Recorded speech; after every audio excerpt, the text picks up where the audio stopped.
रात का समय था और हॉस्टल के कमरे में हल्का हल्का अंधेरा छाया हुआ था। कमरे में 4 दोस्त सोनल, रिया, करण और सुमित बैठे थे। ये चारों दिल्ली यूनिवर्सिटी के हॉस्टल में रह रहे थे और अक्सर रात को मजाक और मस्ती करते थे। लेकिन उस रात कुछ अलग करने का मन बना। सोनल ने अचानक एक आइडिया दिया, क्यों ना आत्माओं को बुलाने का एक मजेदार एक्सपेरिमेंट किया जाए। हालांकि सबको थोड़ी घबराहट हो रही थी, लेकिन जोश और मजे के मूड में सभी तैयार हो गए। रिया ने हंसते हुए कहा, क्या तुम लोग सच में आत्माओं पर यकीन करते हो? ये सब बेकार की बातें हैं। लेकिन करण ने उसे चिढ़ाते हुए कहा, अरे डरने की जरूरत नहीं, ये तो बस एक गेम है और अगर कुछ हुआ तो मजा ही आएगा। उनकी बातें सुनकर सभी थोड़ा नर्वस जरूर हुए, लेकिन सोनल ने सबको चुप कराते हुए बोला, अरे एक बार ट्राई करने में क्या हर्ज है। सुमित ने कमरे के बीच में एक पुरानी मोमबत्ती रखी और उसके चारों ओर गोल घेरा बना दिया। सबने अपनी अपनी सीट संभाल ली। कमरे में माहौल गंभीर हो गया। मोमबत्ती की हल्की हल्की रोशनी में सबके चेहरे थोड़े डरे हुए दिख रहे थे, लेकिन कोई भी डर को जाहिर नहीं कर रहा था। सोनल ने धीरे धीरे सिक्का बीच में रखा और एक कागज पर आत्माओं को बुलाने के लिए कुछ मंत्र लिखे जो उसने इंटरनेट पर खोजे थे।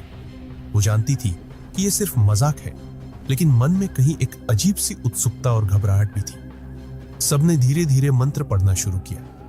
कमरे में अजीब सी खामोशी फैल गई और सबकी सांसें धीमी और गहरी हो गई। जैसे जैसे मंत्र का उच्चारण होता गया, कमरे का तापमान अचानक गिरने लगा।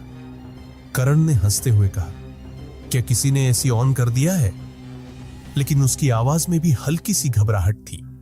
अचानक एक ठंडी हवा का झोंका कमरे में चला आया और मोमबत्ती की लौ एक अजीब ढंग से कांपने लगी। रिया ने अपने हाथ से उसे छूकर देखा, लेकिन हवा के झोंके ने उसे और भी डराया। ऐसा लग रहा था मानो कमरे में किसी अदृश्य शक्ति की उपस्थिति हो। लेकिन मजाक के मूड में रहते हुए करण ने बोला, अरे ये तो बस हवा है, कुछ नहीं है यहां।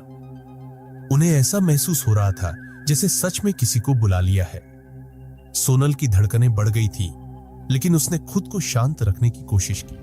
उसने सोचा कि शायद यह उनके दिमाग का खेल है।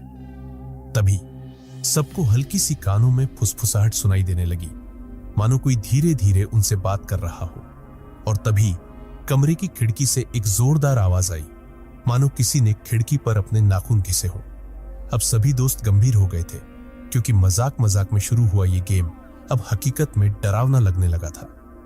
घड़ी ने ठीक 12 बजाए और कमरा अचानक एक अजीब सी खामोशी में डूब गया।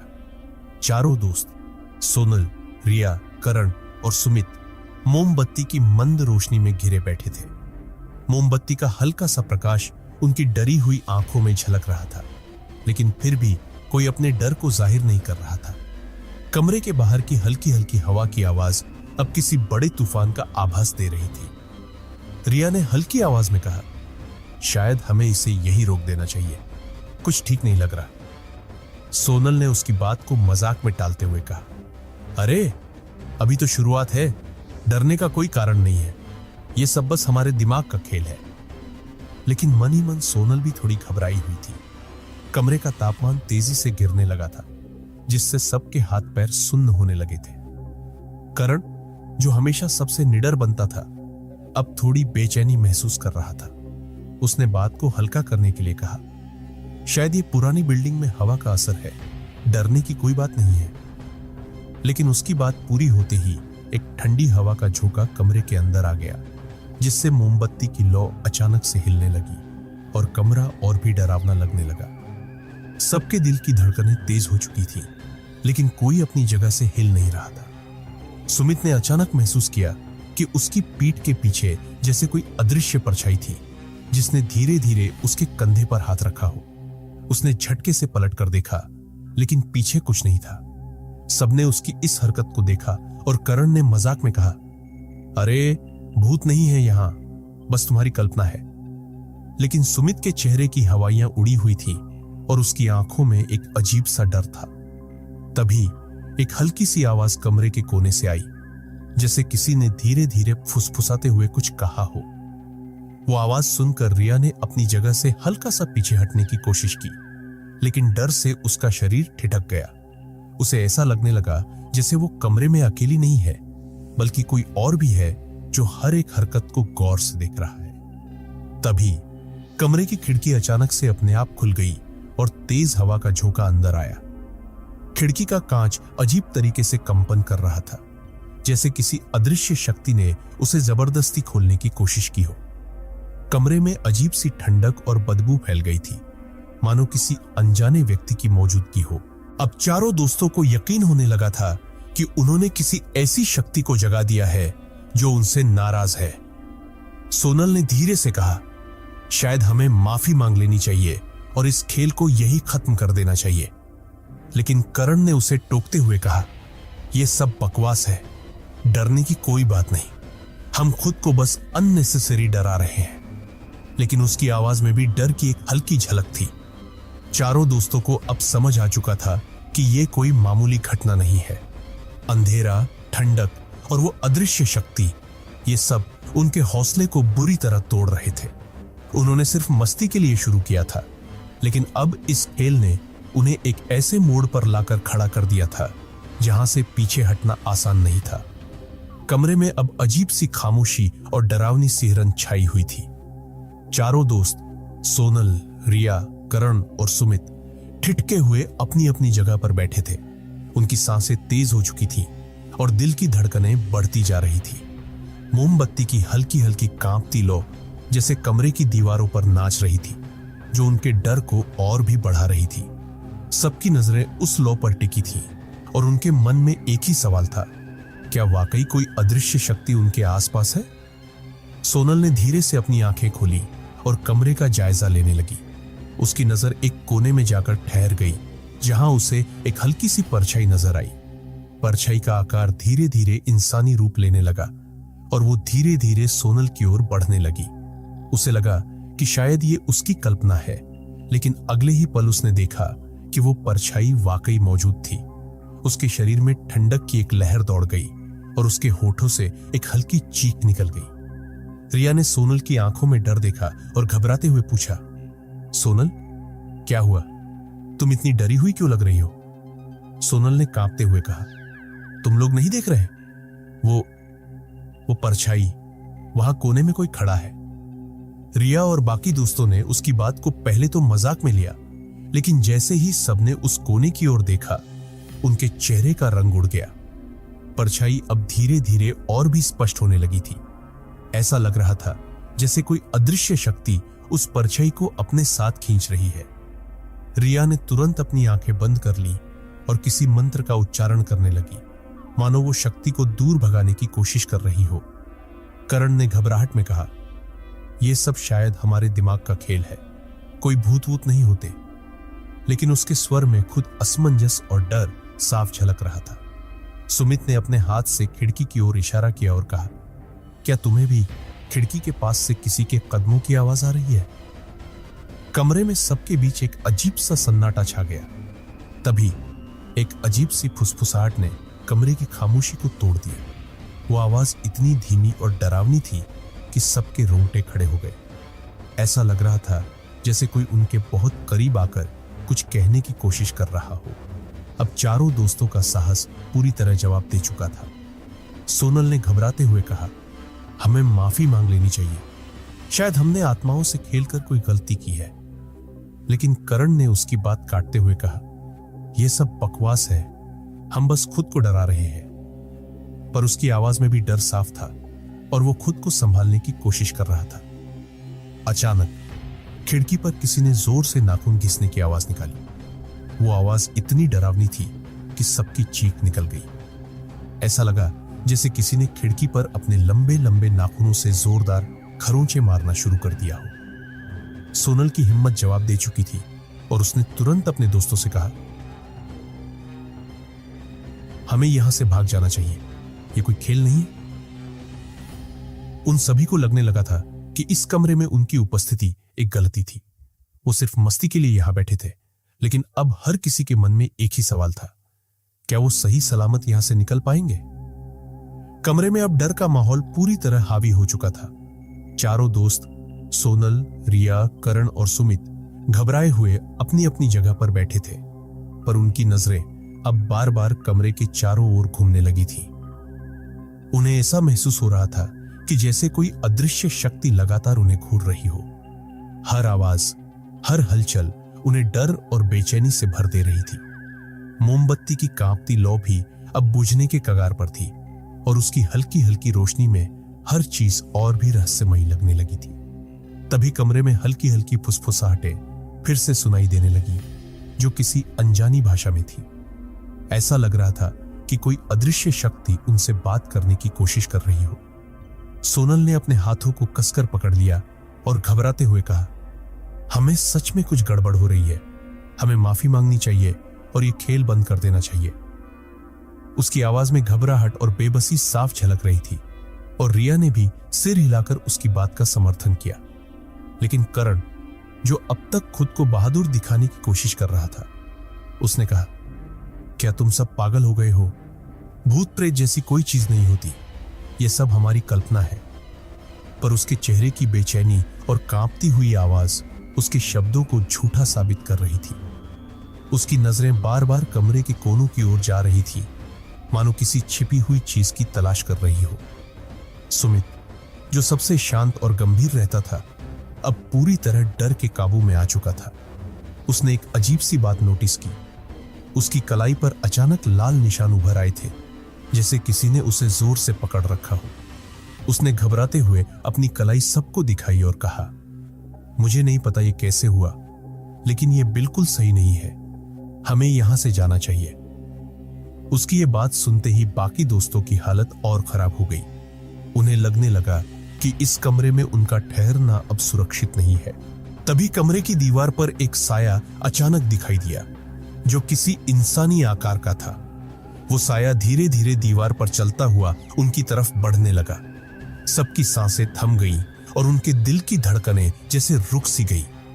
रिया ने अपनी जगह से हटने की कोशिश की, लेकिन उसके पैर मानो जमीन में जड़ गए थे।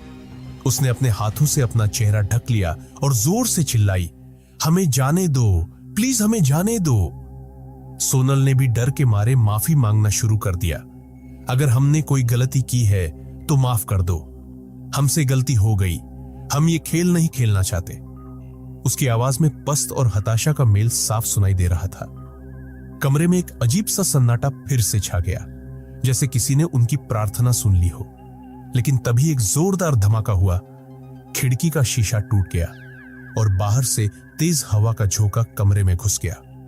मोमबत्ती की लौ बुझ गई और अब कमरे में सिर्फ अंधेरा और खौफ का साम्राज्य था। चारों दोस्त पूरी तरह से डर के मारे हिल चुके थे। ऐसा लग रहा था जैसे इस कमरे से निकलने का कोई रास्ता नहीं बचा हो। अब उनके पास सिर्फ एक ही विकल्प बचा था, जितनी जल्दी हो सके वहां से भाग जाना। कमरे में घना अंधेरा और गहरी सर्दी छा गई थी। खिड़की का शीशा टूट चुका था और हवा का एक जोरदार झोंका कमरे में घुस चुका था, जिससे मोमबत्ती की लौ पूरी तरह से बुझ गई थी। चारों दोस्त सोनल, रिया, करण और सुमित पूरी तरह से आतंकित थे। उनके दिलों की धड़कनें इतनी तेज हो रही थी कि ऐसा लगता था जैसे उनके शरीर के बाहर भी सुनाई दे रही हो। कमरे में घने अंधेरे के बीच वे केवल एक दूसरे की सांसें सुन पा रहे थे। क्या हम सच में मरने वाले हैं? सुमित ने कांपते हुए कहा। उसकी आवाज में डर और घबराहट साफ तौर पर महसूस हो रही थी। क्या किसी को देख रहा है? क्या हमें किसी ने देखा? रिया ने खुद को एक कोने में सिकोड़ डच लिया और अपनी आंखें बंद कर ली, जैसे अगर वो नहीं देखेंगे तो कुछ भी नहीं होगा। सोनल ने धीरे धीरे अपनी आवाज को उठाया। हमें कहीं से मदद लेनी चाहिए, किसी को बताना चाहिए कि हम यहां फंसे हुए हैं। लेकिन करण ने उसे बीच में टोकते हुए कहा, हम मदद के लिए किसी को नहीं भेज सकते सोनल। क्या तुमने अभी तक देखा नहीं? बाहर की दुनिया हमें नहीं बचा सकती। कुछ गलत है और ये हमारे बीच ही है। तभी अचानक से कमरे की दीवारों से एक अजीब सी खरोंच की आवाज आई, जैसे किसी ने अपनी नाखूनों से दीवार को खींचा हो। यह आवाज इतनी जोरदार थी कि सबकी रीढ़ में एक सिहरन दौड़ गई। रिया ने डरते हुए कहा, ये आवाज कहां से आ रही है? लेकिन कोई जवाब नहीं आया। सबके मन में डर का सामना कर पाना अब नामुमकिन सा लग रहा था। एक अजीब सी दहशत उनके अंदर समा चुकी थी। और तभी वो आवाजें और भी तेज हो गई। इस बार कमरे में किसी की हल्की सी परछाई चलती हुई दिखाई दी, मानो कोई उनके पास आ रहा हो। यह छाया किसी इंसान की नहीं थी, ये कुछ और थी, कुछ खौफनाक और डरावना। सोनल ने सहमते हुए पूछा कि कोई है वहां, लेकिन कोई जवाब नहीं आया। रिया ने जैसे ही पलट कर देखा, उसे सामने किसी की अजीब सी आंखों की झलक दिखाई दी। वो आंखें इतनी डरावनी थीं कि वे सीधे उसकी आत्मा में समा गई। उसकी पूरी बॉडी एक पल में पसीने से तरबतर हो गई। रिया का चेहरा सफेद पड़ गया और वो बुरी तरह कांपने लगी। सुमित ने पैनिक में कहा, हमें यहां से निकलना होगा, अब कोई रास्ता नहीं बचा। चारों ने कमरे के दरवाजे की ओर भागने की कोशिश की, लेकिन जैसे ही उन्होंने दरवाजे को खींचा, वो बंद था। दरवाजा किसी अदृश्य ताकत से लॉक हो चुका था और उसे खोलने की कोई भी कोशिश बेकार हो रही थी। इसी बीच दीवारों पर एक और अजीब सी खरोंच की आवाज आई और फिर अचानक से कमरे की सारी लाइटें बंद हो गई। सब कुछ पूरी तरह अंधेरे में डूब चुका था। उनकी आवाजें एक दूसरे से गुम हो गई, जैसे कि अंधेरे ने उन्हें निगल लिया हो। अचानक रिया की चीख निकल पड़ी, ये क्या हो रहा है? ये हमारी जान लेने आए हैं। लेकिन किसी ने भी उसका जवाब नहीं दिया।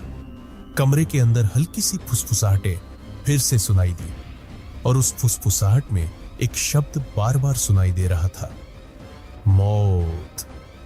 अब यह साफ हो चुका था कि यह कोई साधारण घटना नहीं थी। वे एक भूतिया शक्ति के शिकार हो चुके थे, जो उन्हें किसी भी हाल में छोड़ने का नाम नहीं ले रही थी। एक अजीब सी उम्मीद टूटने लगी थी। क्या वे इस कमरे से जिंदा बाहर निकल पाएंगे, या यह खेल अब उनकी मौत का कारण बनेगा? सोनल, रिया, करण और सुमित अब पूरी तरह से घबराए हुए थे। अंधेरे में घिरी उस कमरे में चारों की सांसें एक दूसरे से जुड़ी हुई थी और उनके दिलों की धड़कनें इतनी तेज हो रही थी कि उन्हें लग रहा था जैसे उनका दिल अब फट जाएगा। दरवाजा अब भी बंद था और वे उस कमरे से बाहर जाने के किसी भी रास्ते को तलाश कर रहे थे, लेकिन ऐसा लग रहा था कि कमरे में किसी भी दिशा में कोई रास्ता नहीं था। हम क्या करें? हम यहां से निकल नहीं सकते, रिया ने कांपते हुए कहा। उसकी आवाज में डर और घबराहट दोनों साफ साफ थे। ये जो कुछ भी हो रहा है वो हमारे दिमाग का खेल नहीं है, हमें अब कुछ करना होगा। रिया की आवाज में अब एक प्रकार का थकावट और हार मानने की झलक थी, लेकिन साथ ही एक उम्मीद भी थी, एक उम्मीद कि वो बाहर निकल सकेंगे। सोनल ने खुद को संभालते हुए कहा, कभी कभी हमें चीजों को समझने के लिए डर से लड़ना पड़ता है। हमें उस शक्ति से मुकाबला करना होगा जो हमें घेर रही है। अगर हमने भागने की कोशिश की और फिर से डर के मारे रुक गए तो ये हमें कभी नहीं छोड़ेंगे। उसकी आवाज में एक अजीब सी हिम्मत थी, लेकिन सबका ध्यान अब उस अंधेरे में घूमती हुई उस छाया पर था जो अचानक से उनके सामने आ गई थी। यह छाया अब और भी स्पष्ट हो रही थी और इससे भी डरावनी बात यह थी कि वो छाया किसी इंसान की नहीं, बल्कि किसी अनदेखी बुरी शक्ति की प्रतीत हो रही थी। क्या तुम सब देख रहे हो? करण ने डरते हुए कहा और उसकी आवाज में कुछ टूटने की आवाज सुनाई दी। ये किसी इंसान की तरह नहीं है, ये कुछ और है। उसकी बात ने सभी को और भी घेर लिया। वह छाया अब धीरे धीरे उनकी ओर बढ़ रही थी और ऐसा लग रहा था जैसे वह किसी बड़े खतरे का संकेत हो। सुमित, जो अब तक चुप था, डर के मारे कांपते हुए बोला, अगर हमें इस स्थिति से बाहर निकलना है तो हमें किसी भी चीज से डरना नहीं होगा, हमें लड़ना होगा, चाहे जो भी हो। लेकिन अचानक जैसे ही उसने यह कहा, कमरे में एक जोरदार आवाज गूंजी, जैसे कोई दीवार को तोड़ने की कोशिश कर रहा हो। वो आवाज इतनी भयानक थी कि सभी के शरीर में एक सिहरन दौड़ गई। फिर एक सर्द और कटीली हवा का झोंका कमरे में आया और ऐसा लगा जैसे कोई इनविजिबल ताकत उनके करीब आ रही हो। सबकी नजरें उसी छाया पर टिकी थी जो अब एकदम पास आ चुकी थी। सोनल ने हिम्मत जुटाकर कहा, हमें अब इस कमरे को छोड़ना होगा, कोई भी तरीका हो, हमें बाहर जाना होगा। उसने फर्श पर पड़े एक पुराने लकड़ी के टुकड़े को उठाया और दरवाजे की ओर बढ़ी। उसकी उम्मीद थी कि वो दरवाजा अब खुल जाएगा, लेकिन जैसे ही उसने दरवाजे को धक्का दिया, वह एक अजीब सी झपकी में गिर गई। दरवाजा अब भी जाम था। रिया, जो अब पूरी तरह से टूट चुकी थी, धीरे धीरे बोली, हम सब क्या कर रहे हैं? क्या यह हमारी आखिरी रात होगी? उसकी आवाज में ऐसी घबराहट थी जिसे किसी भी हाल में शांत नहीं किया जा सकता था। लेकिन तभी कमरे के बीचों बीच से एक और गहरी आवाज आई, मौत, अब तुम सबके करीब हो। यह आवाज इतनी डरावनी थी कि सबका खून जमा गया। चारों दोस्तों के शरीर में जैसे कोई शक्ति चली गई थी। अब वे सभी समझ गए थे कि यह कोई साधारण घटना नहीं थी। यह एक भूतिया शक्ति थी जो उन्हें पकड़ने के लिए हर हाल में उनका पीछा कर रही थी। अब उनके पास सिर्फ एक ही रास्ता बचा था, डर को हराकर किसी भी तरह उस कमरे से बाहर निकलना। कमरे में फैलता हुआ अंधेरा अब उनके शरीर और आत्मा को पूरी तरह से घेर चुका था। हर पल एक नया डर, एक नई डरावनी शक्ति उनके आसपास थी और उनका दम घुट रहा था। दरवाजा अब भी बंद था और वह छाया जो अब तक कमरे में इधर उधर घूम रही थी, अब एक ओर से धीरे धीरे उनकी ओर बढ़ने लगी थी। जैसे ही वो छाया और पास आई, कमरे का तापमान तेजी से गिरने लगा। चारों दोस्तों के शरीर में सिहरन दौड़ गई और उन्हें ऐसा लगा कि जैसे कोई अदृश्य हाथ उन्हें जकड़ने की कोशिश कर रहा हो। सोनल, जो अब तक स्थिति को संभालने की कोशिश कर रही थी, अब पूरी तरह टूट चुकी थी। उसकी आंखों में घबराहट साफ दिखाई दे रही थी। उसने सुमित से कहा, हमें कहीं से कोई रास्ता खोजना होगा, वरना हम यहां हमेशा के लिए फंस जाएंगे। उसका स्वर कांप रहा था और डर की गहरी परछाई उसके चेहरे पर साफ दिखाई दे रही थी। रिया और करण दोनों पूरी तरह से स्तब्ध थे, जैसे कोई सोचने की शक्ति उनके शरीर से बाहर निकल गई हो। हम अब क्या करें? रिया ने किसी तरह कहा। उसकी आवाज में कुछ टूटने जैसा था। क्या कोई हमें यहां से निकालने आएगा या हमें यहां मरने के लिए छोड़ दिया जाएगा?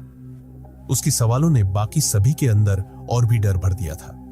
हर शोर, हर हलचल उनके अंदर एक और डर पैदा कर रही थी। तभी अचानक से कमरे की चारों दीवारों से एक अजीब सी आवाज आई, मानो कोई दीवारों को अपनी नाखूनों से खरोंच रहा हो। यह आवाज इतनी तेज थी कि पूरे कमरे की हवा जैसे रुक सी गई थी। सबके कानों में वह खरोंच की आवाज घुसी और सबके शरीर में एक झंझावात सा दौड़ गया। उस आवाज के साथ कमरे में एक खौफनाक चीख सुनाई दी, जैसे कोई शिकार का अंतिम चीख हो। क्या यह हमारी मौत की घोषणा है? करण ने बुरी तरह से कांपते हुए पूछा और उसकी आंखों में बेबसी और डर साफ दिखाई दे रहा था। सोनल ने फिर से हिम्मत जुटाने की कोशिश की। हमें एक आखिरी बार कोशिश करनी होगी। अगर हम अब डर के मारे रुक गए तो हम कभी बाहर नहीं जा सकेंगे। हमें पूरी ताकत से लड़ना होगा। उसकी आवाज में अब एक नई उम्मीद और दृढ़ता थी। तभी सुमित ने अचानक ध्यान दिया कि कमरे के कोने में एक पुरानी संदूक सी चीज पड़ी हुई थी। यह किसी तरह का प्राचीन फर्नीचर लग रहा था। सुमित ने कांपते हुए कहा, क्या तुम सब देख रहे हो? वो संदूक, क्या अगर उसमें कुछ हो तो? सोनल ने एक झटके से उसे देखा और उसकी आंखों में जैसे एक चमक आ गई। शायद उस संदूक में हमें कुछ मिल सकता है जो हमें बाहर निकलने का रास्ता दिखा सके। चारों ने मिलकर उस संदूक की ओर कदम बढ़ाए, लेकिन जैसे ही सोनल ने संदूक का ढक्कन खोला, एक सर्द हवा का झोंका कमरे में घुसा और अचानक से एक खौफनाक हंसी सुनाई दी। वह हंसी इतनी गहरी और कटीली थी कि सबके दिलों की धड़कनें रुक गईं। अंदर का दृश्य और भी भयावह था। संदूक में कुछ पुरानी किताबें और एक मफलर पड़ा था जो किसी के शव के जैसे दिख रहे थे। क्या ये किसी की आत्मा है? रिया ने डरते हुए पूछा और सुमित ने पूरी ताकत लगाकर वह मफलर बाहर खींचा। जैसे ही वह मफलर बाहर आया, एक जोरदार धमाका हुआ और कमरे की दीवारों से और तेज खरोच की आवाजें सुनाई दी।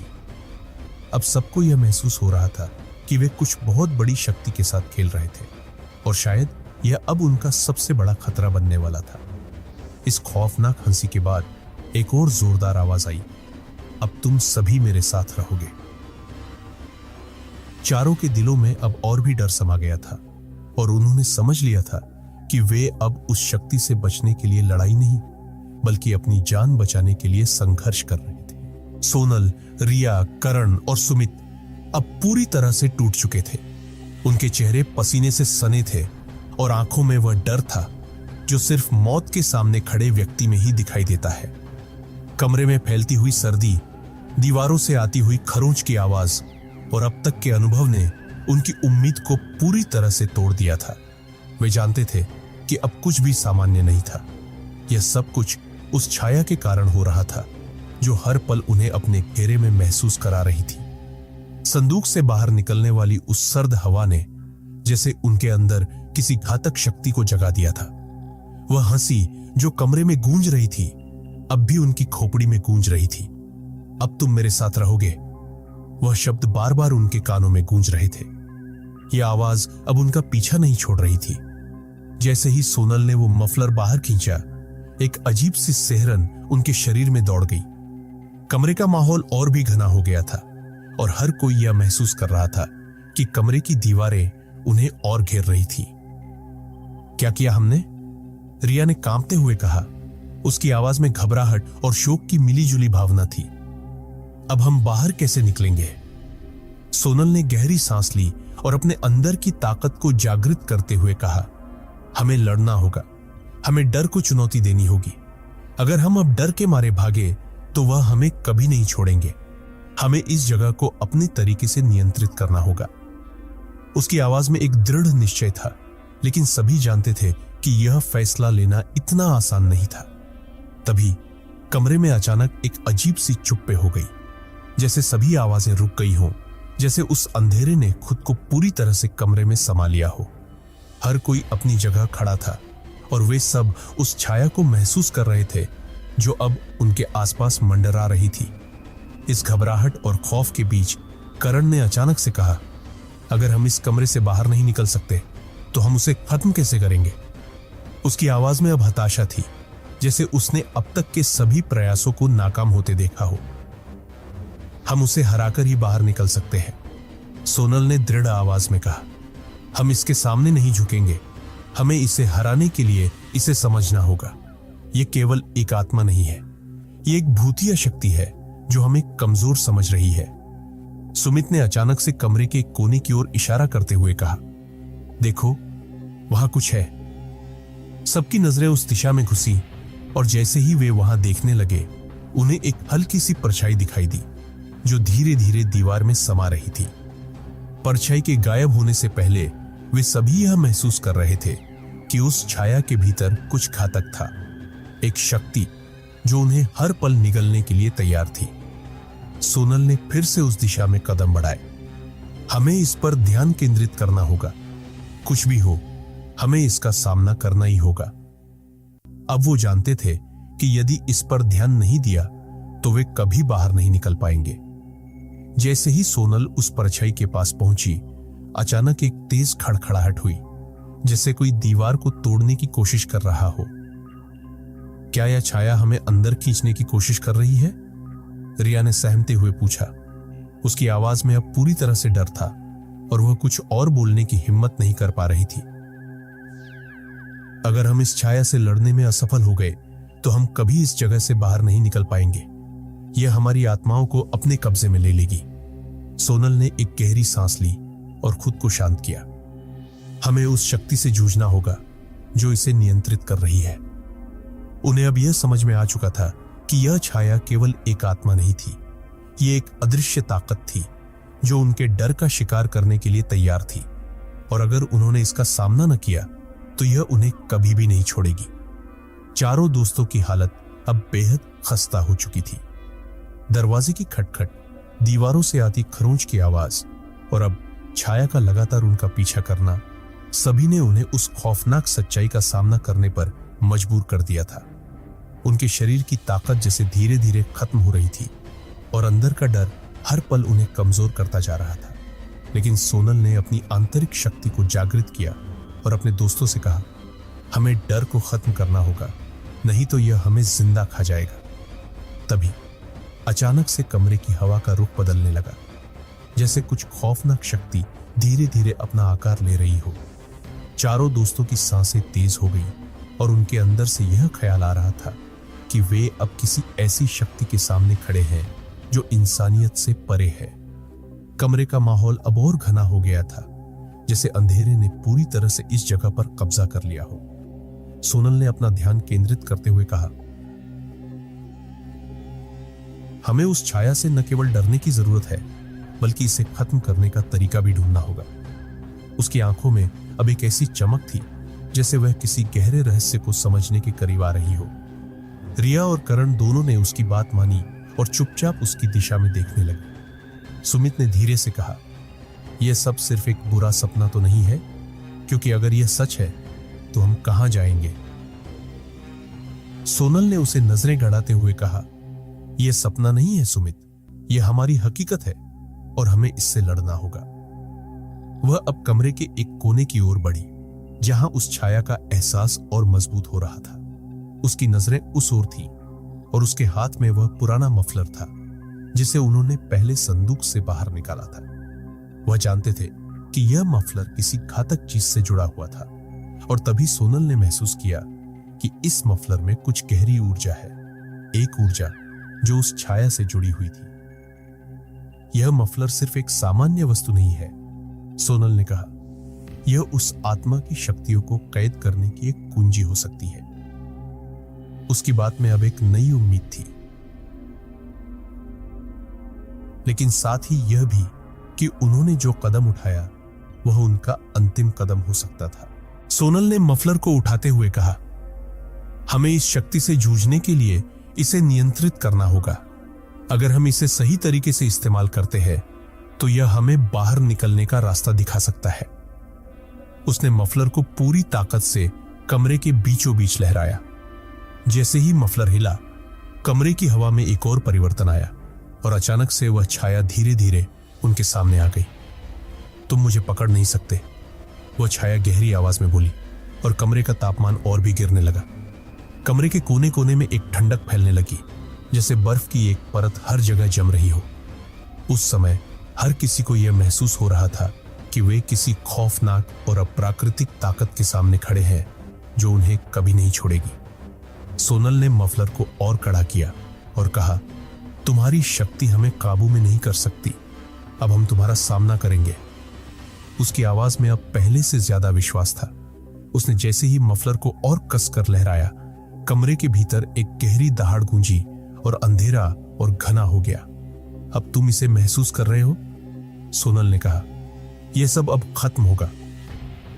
जैसे ही उसने मफलर को हवा में घुमाया, एक तेज चमक कमरे में गूंजी और अचानक से वह छाया पूरी तरह से विलीन हो गई, जैसे कुछ भी नहीं हुआ।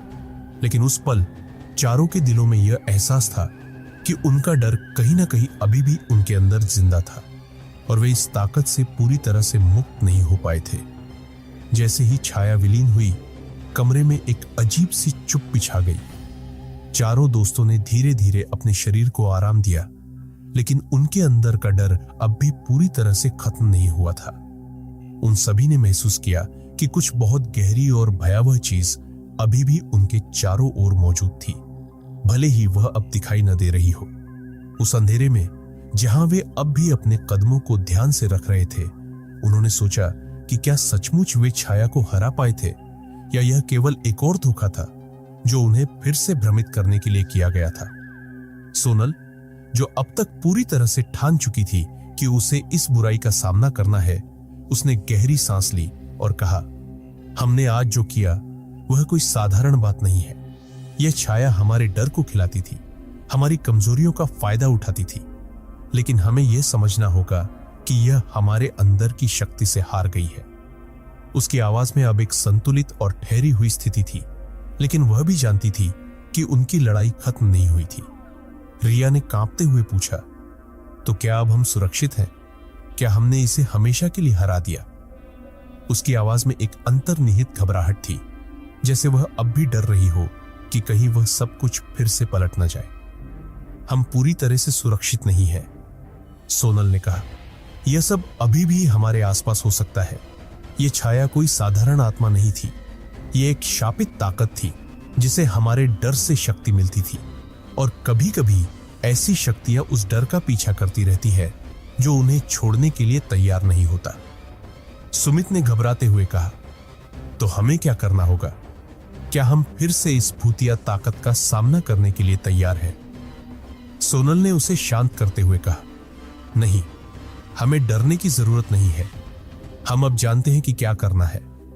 हम अगर इस डर को सही तरीके से समझते हैं तो यह हमारी शक्ति बन सकता है।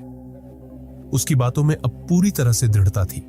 वह जानती थी कि अब उनके पास वह ताकत है जो उन्हें इस भूतिया शक्ति से लड़ने में मदद करेगी। तभी अचानक कमरे की लाइट्स झपकने लगी। चारों ने एक दूसरे को देखा और उनकी आंखों में वही डर फिर से उभर आया।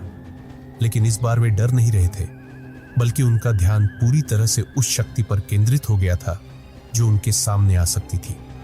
एक अजीब सी खामोशी कमरे में फैल गई थी और हर कोई यह महसूस कर रहा था कि कुछ बहुत महत्वपूर्ण होने वाला था। तभी कमरे में एक और हलचल हुई। दीवारों से एक गहरी आवाज सुनाई दी, जैसे कोई अजीब और भयानक ताकत उन्हें पुकार रही हो। तुम मुझे नहीं हरा सकते, एक जोरदार आवाज गूंजने लगी और वह सर्द हवा वापस लौट आई। यह वही आवाज थी जो पहले कमरे में गूंज रही थी और अब वह एक तरह की चेतावनी बनकर उनके सामने आ रही थी। क्या यह हमारा आखिरी मौका है? सोनल ने अपनी आवाज में पूरी ताकत डालते हुए कहा। क्या हम इसे हमेशा के लिए रोकने में सक्षम होंगे? हमने लड़ाई शुरू की है और अब हमें इसे खत्म करना होगा, उसने अपने दोस्तों से कहा। अब उन्हें यह समझ में आ गया था कि अगर वे अब यह डर नहीं जीत पाते तो यह कभी उन्हें नहीं छोड़ेगा। चारों ने एक दूसरे को देखा और उनकी आंखों में एक नई उम्मीद और शक्ति की झलक थी। वे डर से बाहर आ चुके थे और अब उनका सामना उस अदृश्य शक्ति से था जिसे वे एक बार फिर खत्म करने के लिए तैयार थे। हम इस बार जीतेंगे, सोनल ने कहा और उनकी आवाज में एक नई ऊर्जा और संघर्ष का संकेत था। हमारे डर को खत्म करके ही हम इस जगह से बाहर जा सकते हैं। तभी कमरे की हवा में एक हलचल हुई और एक तेज झंकार के साथ वह छाया फिर से सामने आई। लेकिन इस बार चारों दोस्तों के अंदर वह डर नहीं था। अब वे जानते थे कि इस बार वे केवल बचने के लिए नहीं, बल्कि इस भूतिया ताकत को हमेशा के लिए समाप्त करने के लिए खड़े थे। चारों दोस्तों के अंदर एक अद्वितीय संकल्प था। सोनल, रिया, करण और सुमित अब डर को पूरी तरह से नकार चुके थे। जैसे ही उस अंधेरे में घना साया फिर से प्रकट हुआ, वे जान चुके थे कि यह उनका आखिरी मौका था। कमरे की हवा अब और सर्द और भारी हो चुकी थी और हर दीवार से एक अजीब सी खरोंच की आवाज आ रही थी, जैसे कोई उन्हें अपने चंगुल में फंसा लेना चाहता हो। लेकिन अब इन सभी के चेहरों पर डर की जगह एक ठान लिया हुआ इरादा था। वे किसी भी कीमत पर उस छाया को खत्म करने का तय कर चुके थे। आगे बढ़ो, हम अभी भी जीते हैं, सोनल ने कहा और चारों ने एकजुट होकर कमरे से बाहर कदम रखा। इस बार उनके दिलों में कोई डर नहीं था। जब चारों दोस्तों ने उस खौफनाक शक्ति को हराया तो कमरे में शांति छा गई थी, लेकिन उनके अंदर एक नई तरह का घबराहट महसूस हो रही थी। वे जानते थे कि जो कुछ भी हुआ वह केवल उनके साहस और एकजुटता की वजह से हुआ था। हालांकि वे सभी इस सच्चाई से भी अवगत थे कि उस भूतिया ताकत को हराने के बाद भी कुछ न कुछ अवशेष अभी भी उनकी जिंदगी का हिस्सा हो सकता था। अब उनका सामना केवल अपने डर से नहीं था, बल्कि उस बुरे अनुभव से उबरने की चुनौती थी। कमरे में खड़े होकर सोनल ने गहरी सांस ली और कहा, यह हमें कभी न कभी फिर से परेशान कर सकता है, लेकिन हमें एक बात समझनी होगी, हम डर को हरा चुके हैं। उसकी आवाज में अब वो दृढ़ता थी जो इस यात्रा के बाद और भी मजबूत हो गई थी। रिया, करण और सुमित सब चुपचाप उसकी बात सुन रहे थे और वे महसूस कर रहे थे कि सोनल का कहना सही था। डर किसी भी रूप में हमेशा मौजूद रहेगा, लेकिन उन्होंने उस डर से बाहर निकलने का तरीका सीख लिया था। तुम सही कह रही हो सोनल, करण ने कहा। हमने अब जो किया वह बहुत बड़ा था। अब हमें अपने जीवन में आगे बढ़ने की जरूरत है। यह डर हमारी पूरी जिंदगी का हिस्सा नहीं हो सकता। सुमित ने सिर झुकाया और धीरे से कहा, लेकिन क्या यह सब सच में खत्म हो चुका है? क्या हम सुरक्षित हैं? उसकी आवाज में एक हल्की सी चिंता थी, लेकिन सोनल ने उसे शांत करते हुए कहा, हमने वह सब कुछ किया जो इस भूतिया ताकत को खत्म करने के लिए जरूरी था। हम अभी सुरक्षित हैं, लेकिन हमें कभी भी आत्मसंतुष्ट नहीं होना चाहिए। चारों दोस्तों ने उस कमरे से बाहर कदम रखा और जैसा कि वे हॉस्टल के बाहर जाने के लिए मुड़े, अचानक से उन्हें एहसास हुआ कि वे अभी भी उस रात की घटनाओं से पूरी तरह उबर नहीं पाए थे। वे बेशक सुरक्षित थे, लेकिन उनके दिलों में एक छुपी हुई शंका थी। क्या वह शक्ति अब पूरी तरह से खत्म हो गई थी या यह फिर से वापस आ सकती थी?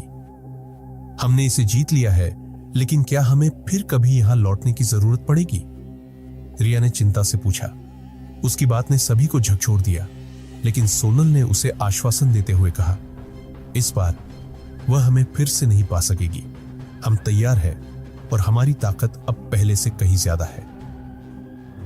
जैसे जैसे वे हॉस्टल के बाहर चले, उन्हें यह महसूस होने लगा कि इस अनुभव ने उन्हें बहुत कुछ सिखाया था।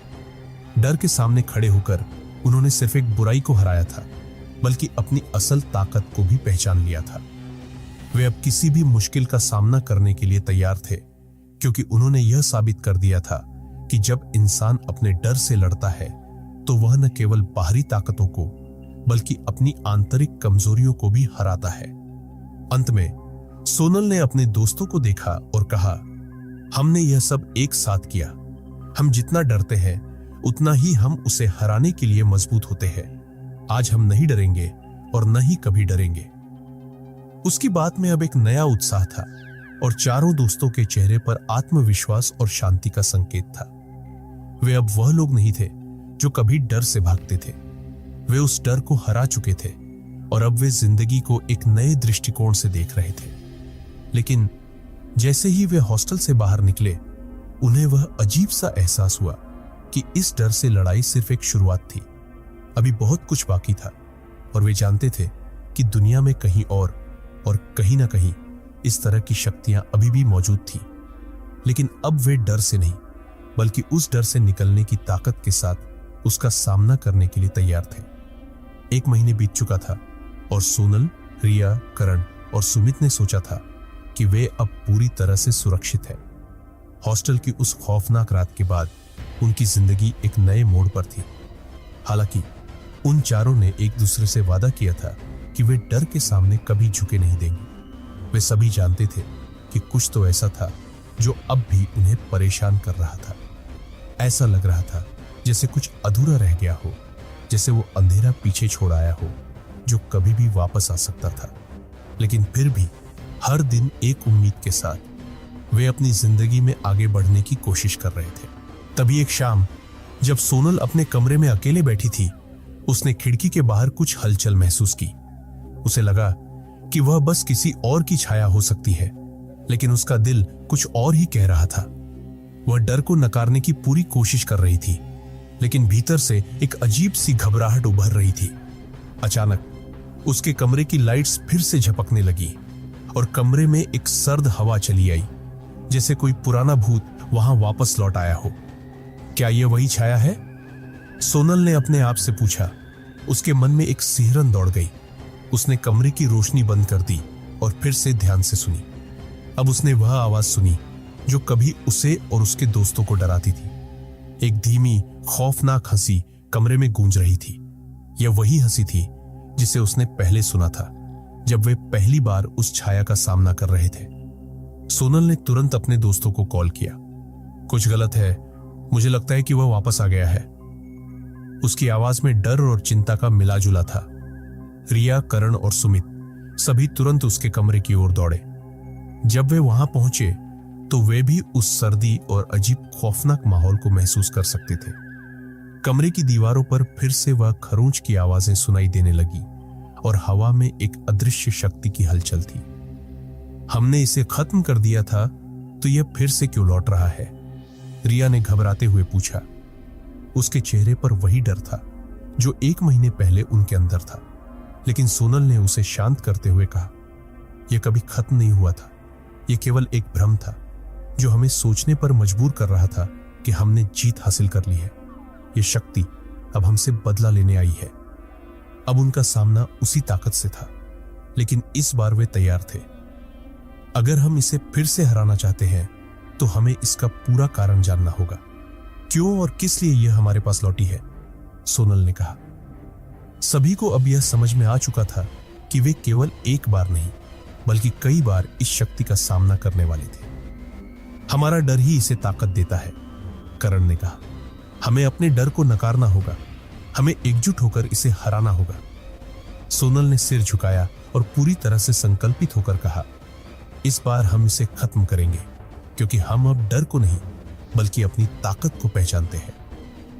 वह जानती थी कि वे इस बार हर हाल में उस छाया को नहीं छोड़ने देंगे, लेकिन यह भी सच्चाई थी कि इस बार उनका सामना कहीं ज्यादा खतरनाक और गहरी शक्ति से था, जो उनके भीतर के सबसे बड़े डर को जगाकर उन्हें अपनी ओर खींचने की कोशिश कर रही थी।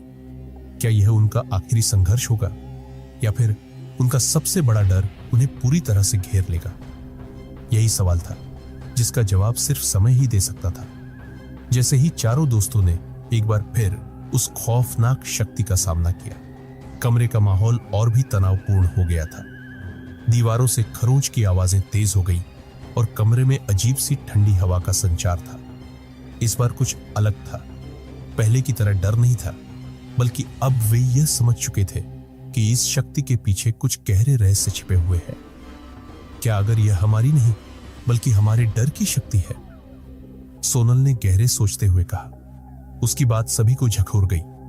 क्या अगर यह सिर्फ भूतिया ताकत नहीं बल्कि उनका डर खुद एक शैतानी रूप में बदल गया था? अब यह स्पष्ट हो गया कि इस शक्ति का असल उद्देश्य सिर्फ उन्हें डराना नहीं था, बल्कि उनके भीतर की सबसे बड़ी कमजोरी, डर को प्रकट करना था।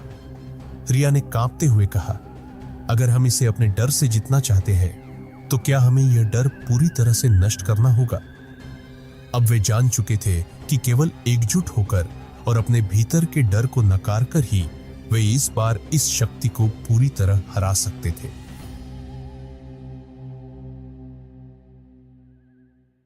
क्या आपने कभी सोचा है, एक ऐसी जगह जहां किताबें अपनी चुप्पी तोड़ देती हैं और दीवारों पर खून के निशान दिखते हैं?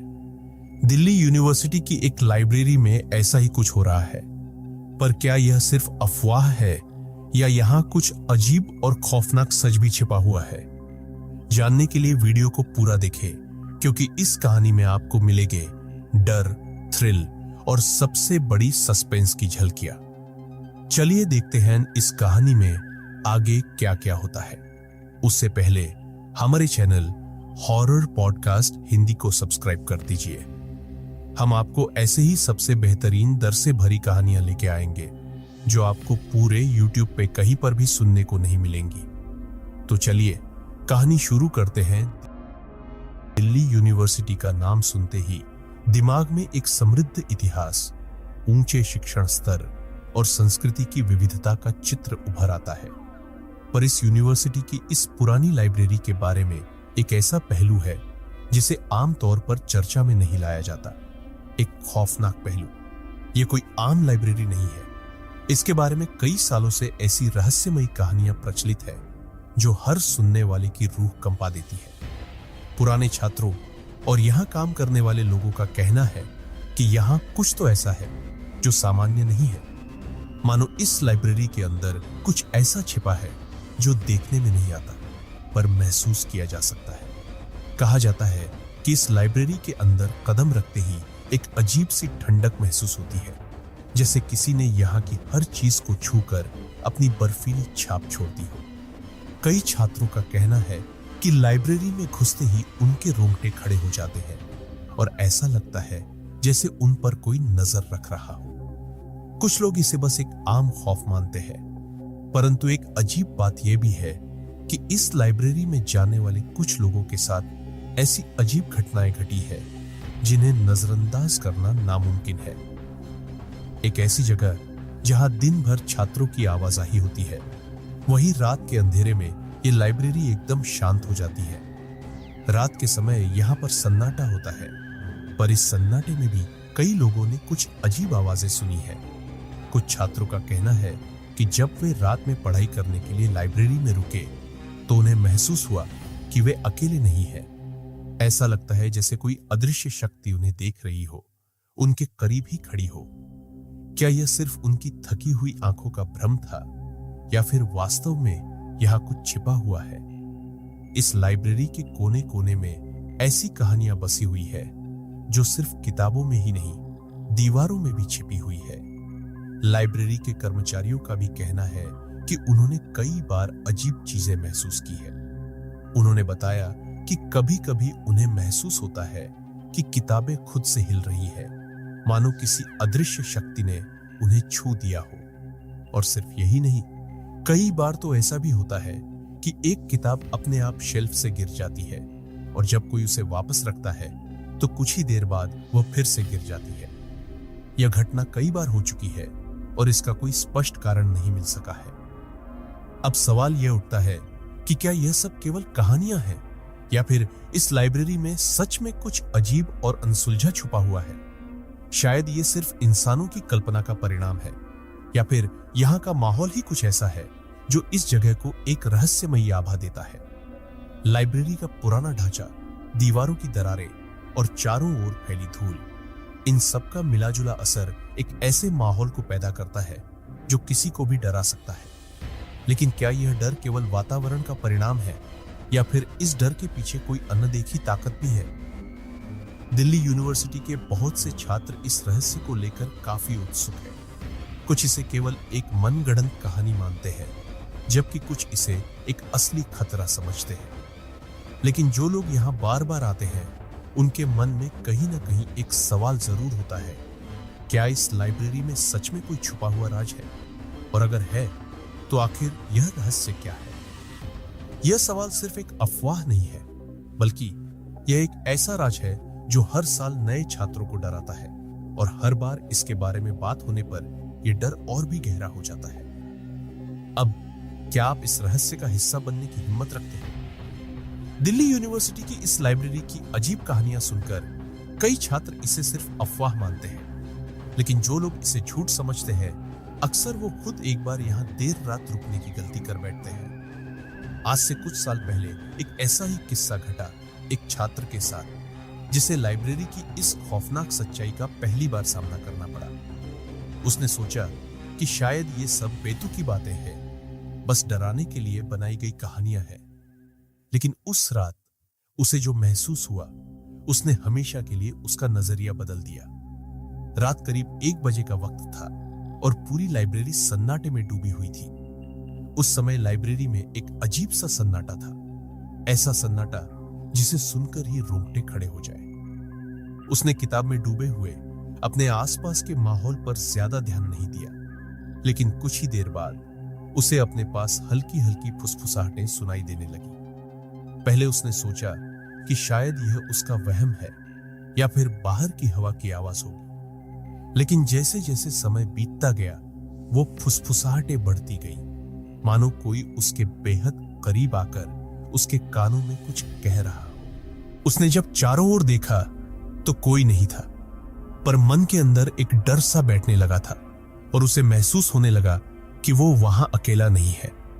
उसने अपनी पढ़ाई पर ध्यान केंद्रित करने की कोशिश की, पर अचानक उसे लगा कि कोई उसके पीछे से गुजर गया। उसने तुरंत मुड़कर देखा, पर वहां सिर्फ अंधेरा था। उस अंधेरे में एक गहराई थी जो उसकी आत्मा तक को ठंडा कर गई।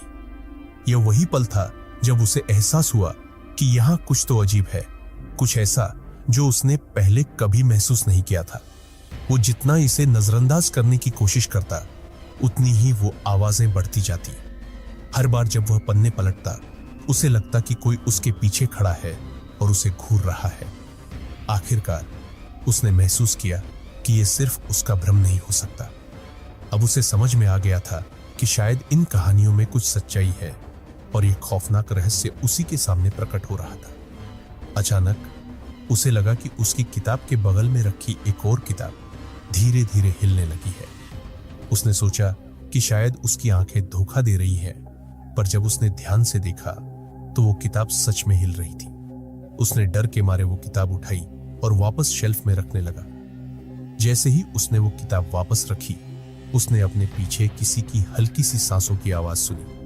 उसकी हिम्मत जवाब देने लगी थी, पर उसने खुद को यह कहकर संभालने की कोशिश की कि यह सब बस उसका वहम है। पर डर का असर ऐसा होता है कि इंसान जितना उससे भागना चाहे, वो उतना ही उसे घेर लेता है। उसने लाइब्रेरी से निकलने का फैसला किया, लेकिन जैसे ही वह दरवाजे की ओर बढ़ा, उसे लगा कि कदमों की आवाजें उसके पीछे पीछे चल रही हैं। हर कदम के साथ वो आवाजें और करीब आती गई, मानो कोई उसके बिल्कुल पीछे चल रहा हो। जैसे ही उसने दरवाजे का हैंडल पकड़ा, अचानक वो कदमों की आवाज बंद हो गई। उसने घबराकर पीछे मुड़कर देखा, पर वहां कुछ नहीं था, सिर्फ एक सन्नाटा जो उसकी चीखने की चाह को भी दबा रहा था। उस रात के बाद से वो छात्र कभी भी अकेले इस लाइब्रेरी में नहीं गया। उसने दोस्तों को यह कहानी बताई, पर किसी ने इस पर यकीन नहीं किया। कुछ लोगों ने इसे उसका भ्रम कहा, तो कुछ ने बस इसे मजाक में उड़ा दिया। पर जिसने भी इस लाइब्रेरी में रात बिताई है, वो जानता है कि यहाँ कुछ ऐसा है जो सिर्फ कहानियों तक सीमित नहीं है। दिल्ली यूनिवर्सिटी की इस लाइब्रेरी में सिर्फ अजीब घटनाएं और फुसफुसाहटें ही नहीं, बल्कि समय के साथ यहाँ कुछ ऐसी घटनाएं भी घटी है जिन्होंने कई सवाल खड़े कर दिए हैं। कई बार छात्रों और लाइब्रेरी कर्मचारियों ने ऐसी घटनाओं का सामना किया है जिनमें समय के साथ उनका संपर्क टूट जाता है। लाइब्रेरी के भीतर जाते हुए उन्होंने सोचा था कि वो बस कुछ ही घंटों के लिए अंदर रहेंगे, लेकिन जब बाहर निकले तो उन्हें एहसास हुआ कि कई घंटे नहीं, बल्कि कई दिनों का समय उनके हाथों से निकल चुका है। ऐसा ही एक वाकया हुआ एक छात्र के साथ, जिसने सोचा कि वह परीक्षा की तैयारी के लिए बस 1-2 घंटे लाइब्रेरी में बिताएगा। शाम के करीब 5 बजे का समय था जब वह लाइब्रेरी में घुसा था। अंदर पहुंचकर उसने ध्यान से पढ़ाई शुरू कर दी, पर कुछ ही देर बाद उसे लगा कि जैसे समय का कोई अस्तित्व ही नहीं है। चारों तरफ सन्नाटा, बस एक अजीब सी खामोशी जिसने मानो उसे पूरी तरह से घेर लिया। उसने घड़ी देखने की कोशिश की, पर घड़ी की सुइयां कहीं और ही रुकी हुई प्रतीत हो रही थी। पढ़ाई में व्यस्त रहने के बाद अचानक उसकी नजर फिर घड़ी पर पड़ी। उसे लग रहा था कि शायद 1 घंटा ही हुआ होगा, पर उसकी हैरानी तब और बढ़ गई जब उसने बाहर झांक कर देखा और आसमान में रात के तारे चमक रहे थे। उसे पहले लगा कि शायद उसे समय का अंदाजा गलत लगा होगा, पर जैसे ही उसने अपने फोन पर समय देखा, उसे एहसास हुआ कि वह लाइब्रेरी में पूरे 4 घंटे से भी अधिक समय से था। यह बात उसे अजीब लगी, क्योंकि उसे तो लगा था कि उसने बस कुछ ही मिनट पढ़ाई की होगी। वह मन ही मन इस घटना को भूलकर लाइब्रेरी से निकलने की कोशिश करने लगा, पर उसके कदमों ने जैसे उसका साथ छोड़ दिया। लाइब्रेरी के लंबे और संकरे रास्तों में उसे ऐसा लगा जैसे हर बार वह वहीं वापस पहुंच जाता है जहां से उसने चलना शुरू किया था। यह एक ऐसा अनुभव था जिसने उसकी समझ को चुनौती दी। समय और स्थान दोनों ही उसके लिए मानो धुंधले हो गए थे।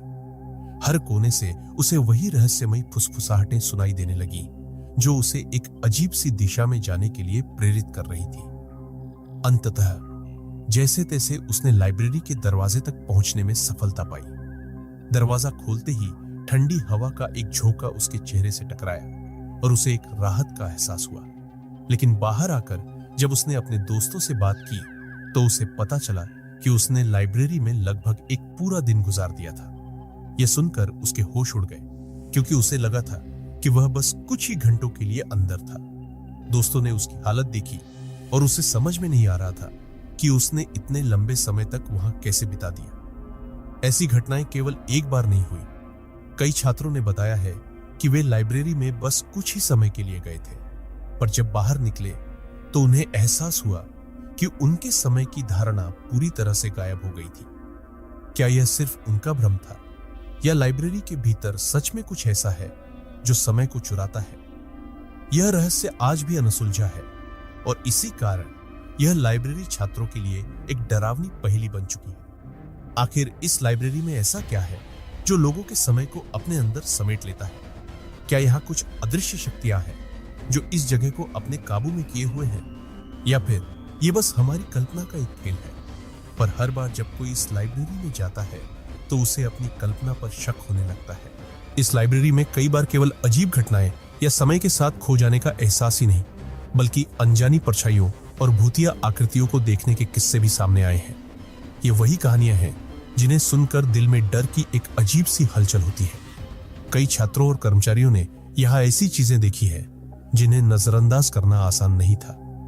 ऐसी परछाइयां जो अचानक ही प्रकट होती है और फिर उतनी ही तेजी से गायब भी हो जाती है। और उनमें से कईयों ने यही दावा किया कि उन्होंने उस अदृश्य शक्ति को अपनी आंखों से देखा है। कहानी है एक छात्र की जो रात में लाइब्रेरी में पढ़ाई करने आया था।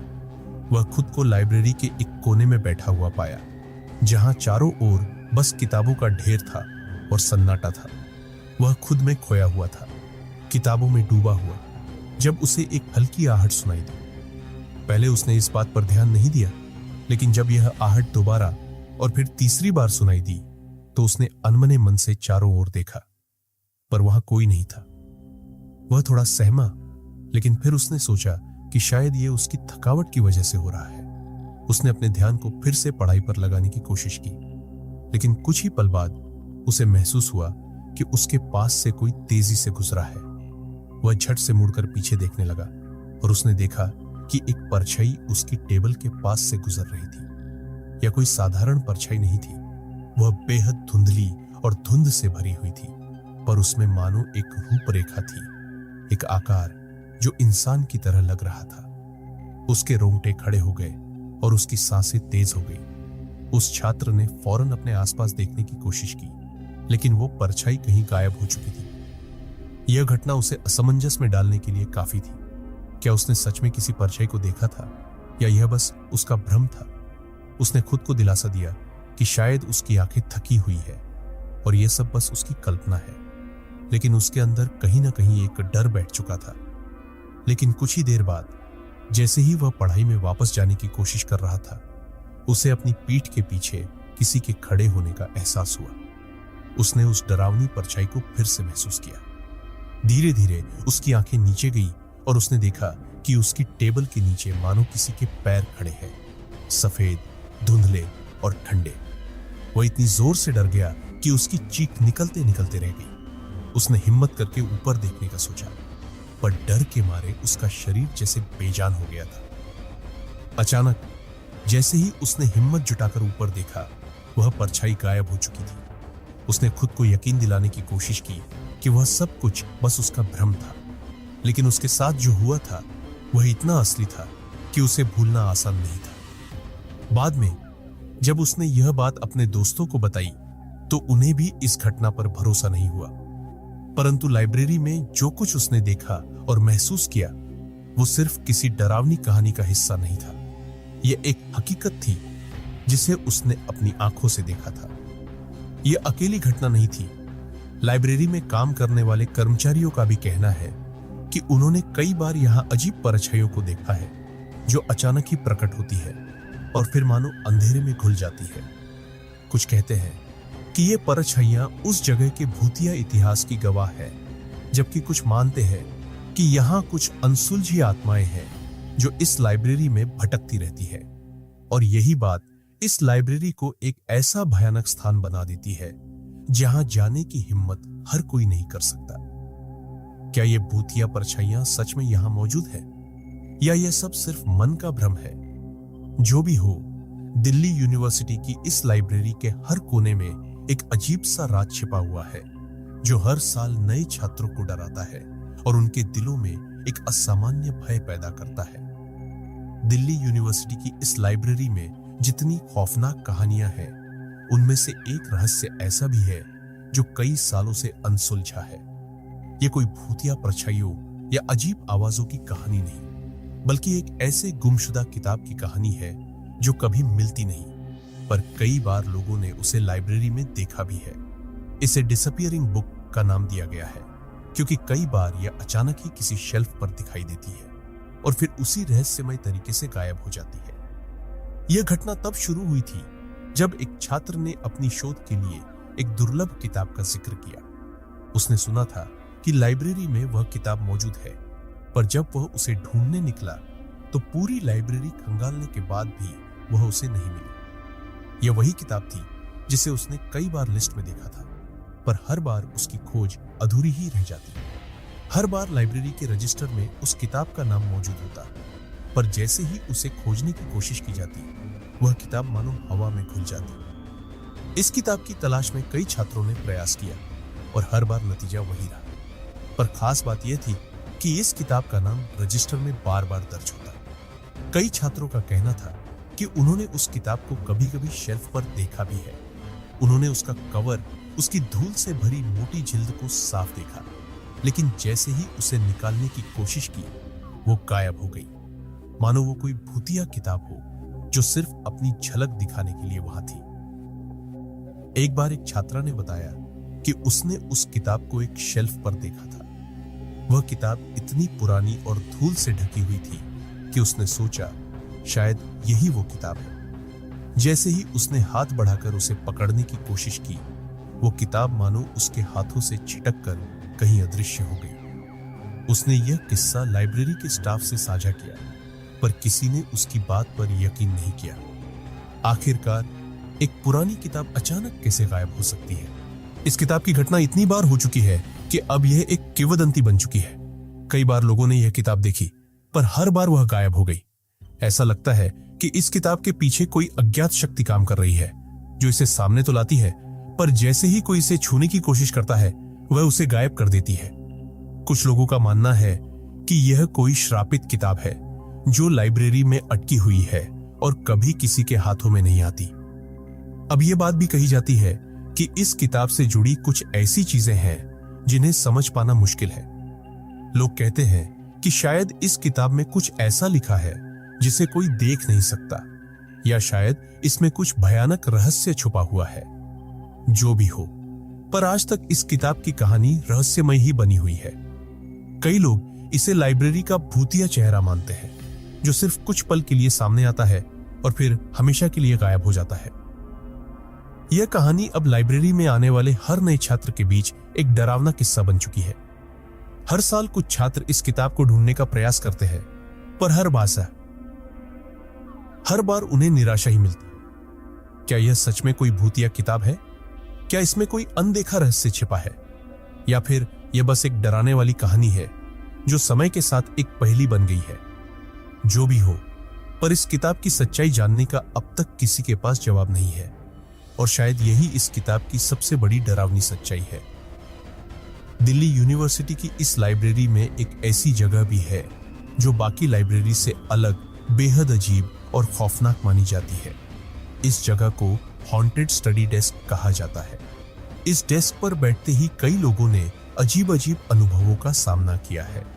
वे कहते हैं कि इस डेस्क पर बैठने के बाद एक अजीब सा बोझ महसूस होता है, जैसे किसी अदृश्य शक्ति ने उन्हें जकड़ लिया हो। कई बार यहां बैठे छात्रों ने किसी की उपस्थिति का अनुभव किया, मानो कोई उनकी हर हरकत को देख रहा हो। यह डेस्क सालों से लोगों के बीच डर का कारण बनी हुई है। कुछ साल पहले की बात है, एक छात्र जिसने इस डेस्क के बारे में सुना था, उसे एक अफवाह मानकर यहां बैठ गया। उसकी परीक्षा नजदीक थी और लाइब्रेरी के हर कोने में भीड़ थी। जगह न मिलने की वजह से उसने मजबूरी में इस डेस्क को चुना, और बैठते ही उसे एक अजीब सा सर्द एहसास हुआ। शुरू में उसने सोचा कि यह बस उसकी थकान का नतीजा है, पर धीरे धीरे उसे लगा कि कुछ तो अजीब है, मानो कोई उसके बहुत करीब आकर खड़ा हो गया हो, उसकी सांसों को महसूस कर रहा हो। पढ़ाई में ध्यान लगाने की कोशिश करते हुए उसने कुछ देर में महसूस किया कि उसकी किताब के पन्ने खुद ब खुद पलट रहे थे। पहले तो उसे लगा कि यह हवा का झोंका होगा, पर लाइब्रेरी में खिड़कियां और दरवाजे सब बंद थे। यह सोचकर उसकी धड़कनें तेज हो गई। फिर उसने महसूस किया कि उसकी किताब का पन्ना बार बार उसी जगह रुक जाता था जहां कोई पुराना नोट लिखा हुआ था, किसी और के द्वारा। उस नोट में मदद की गुहार लिखी थी, मानो किसी ने एक संदेश छोड़ने की कोशिश की हो। अब वह छात्र घबरा गया था, पर उसने खुद को समझाया कि शायद ये महज इत्तेफाक है। लेकिन तभी उसने अपने पीछे से एक हल्की फुसफुसाहट सुनी। उसने सिर उठाकर देखा, पर आसपास कोई नहीं था। डर के मारे उसकी रीढ़ की हड्डी में सिहरन दौड़ गई। उसने फौरन किताब बंद कर दी और उठने की कोशिश की, लेकिन जैसे ही वह उठने लगा, उसे ऐसा लगा कि कोई उसका हाथ पकड़कर उसे वापस बैठा रहा है। उसकी सांसें रुकने लगी और वह बुरी तरह कांपने लगा। इस घटना ने उसे पूरी तरह से तोड़ दिया। उसने डेस्क से उठने की कोशिश की, लेकिन उसकी कुर्सी पर एक अजीब सा दबाव महसूस हुआ, मानो किसी ने उसे जकड़ लिया हो। उसकी हिम्मत जवाब देने लगी थी, पर उसने अपनी पूरी ताकत जुटाकर उस कुर्सी से उठने की कोशिश की। आखिरकार वह किसी तरह वहां से भागने में सफल रहा। भागते भागते उसने दरवाजे से बाहर छलांग लगाई, और जब बाहर आया तो उसे अपनी सांसें सामान्य होती महसूस हुई। इस घटना के बाद उस छात्र ने कभी उस डेस्क के पास जाने की हिम्मत नहीं की। उसने अपने दोस्तों को भी उस डेस्क के बारे में चेतावनी दी और धीरे धीरे यह खबर पूरे विश्वविद्यालय में फैल गई। अब हर कोई इस हॉन्टेड स्टडी डेस्क से दूर ही रहना पसंद करता है। कहते हैं कि वहां बैठने वाला व्यक्ति एक अजीब सा डरावना अनुभव महसूस करता है जो उसे हमेशा के लिए याद रह जाता है। यह डेस्क सिर्फ एक फर्नीचर नहीं बल्कि एक ऐसा रहस्य है जो डर और अनिश्चितता से भरा हुआ है। क्या इस डेस्क पर सच में किसी अदृश्य शक्ति का कब्जा है? क्या यहाँ किसी अनजाने आत्मा का वास है जो हर आने वाले को अपने जाल में फंसाने की कोशिश करती है? या फिर यह सब बस लोगों की कल्पना है? जो भी हो, इस डेस्क की सच्चाई अब भी अनसुलझी है और इसी रहस्य ने इस लाइब्रेरी को एक ऐसा खौफनाक स्थल बना दिया है जहां जाने की हिम्मत हर किसी में नहीं होती। शायद आप भी इस डेस्क पर बैठने की हिम्मत न करें। इस लाइब्रेरी की हर चीज जैसे अपने अंदर एक अनकही कहानी छिपाए हुए है, लेकिन उन सब कहानियों में सबसे पुरानी और सबसे डरावनी कहानी उस शख्स की है जो इस लाइब्रेरी की हर किताब और हर कोने को जानता था, यहाँ का लाइब्रेरियन। कहते हैं कि वह एक समर्पित लाइब्रेरियन था जिसने अपनी पूरी जिंदगी इस लाइब्रेरी में बिता दी। वह किताबों के प्रति ऐसा जुनून रखता था कि दिन रात यही समय बिताता। उसे लाइब्रेरी के हर किताब के बारे में सब कुछ याद रहता था, लेकिन दुर्भाग्यवश एक दिन उसकी अचानक मृत्यु हो गई और उसके जाने के बाद से ही लाइब्रेरी में अजीब घटनाएं शुरू हो गई। कहते हैं कि लाइब्रेरियन की आत्मा अब भी इस लाइब्रेरी में भटकती है। कई लोगों का मानना है कि उसकी आत्मा यहाँ की किताबों और इस जगह की रखवाली करती है। कुछ लोगों का यह भी कहना है कि उसने कभी इस लाइब्रेरी को छोड़ने का इरादा नहीं किया था और इसलिए वह अपनी मृत्यु के बाद भी यहाँ पर मौजूद है।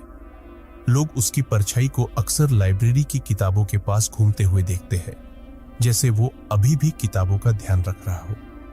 एक रात जब एक असिस्टेंट लाइब्रेरियन देर रात तक काम कर रहा था, उसे ऐसा लगा जैसे कोई उसके पीछे चल रहा है।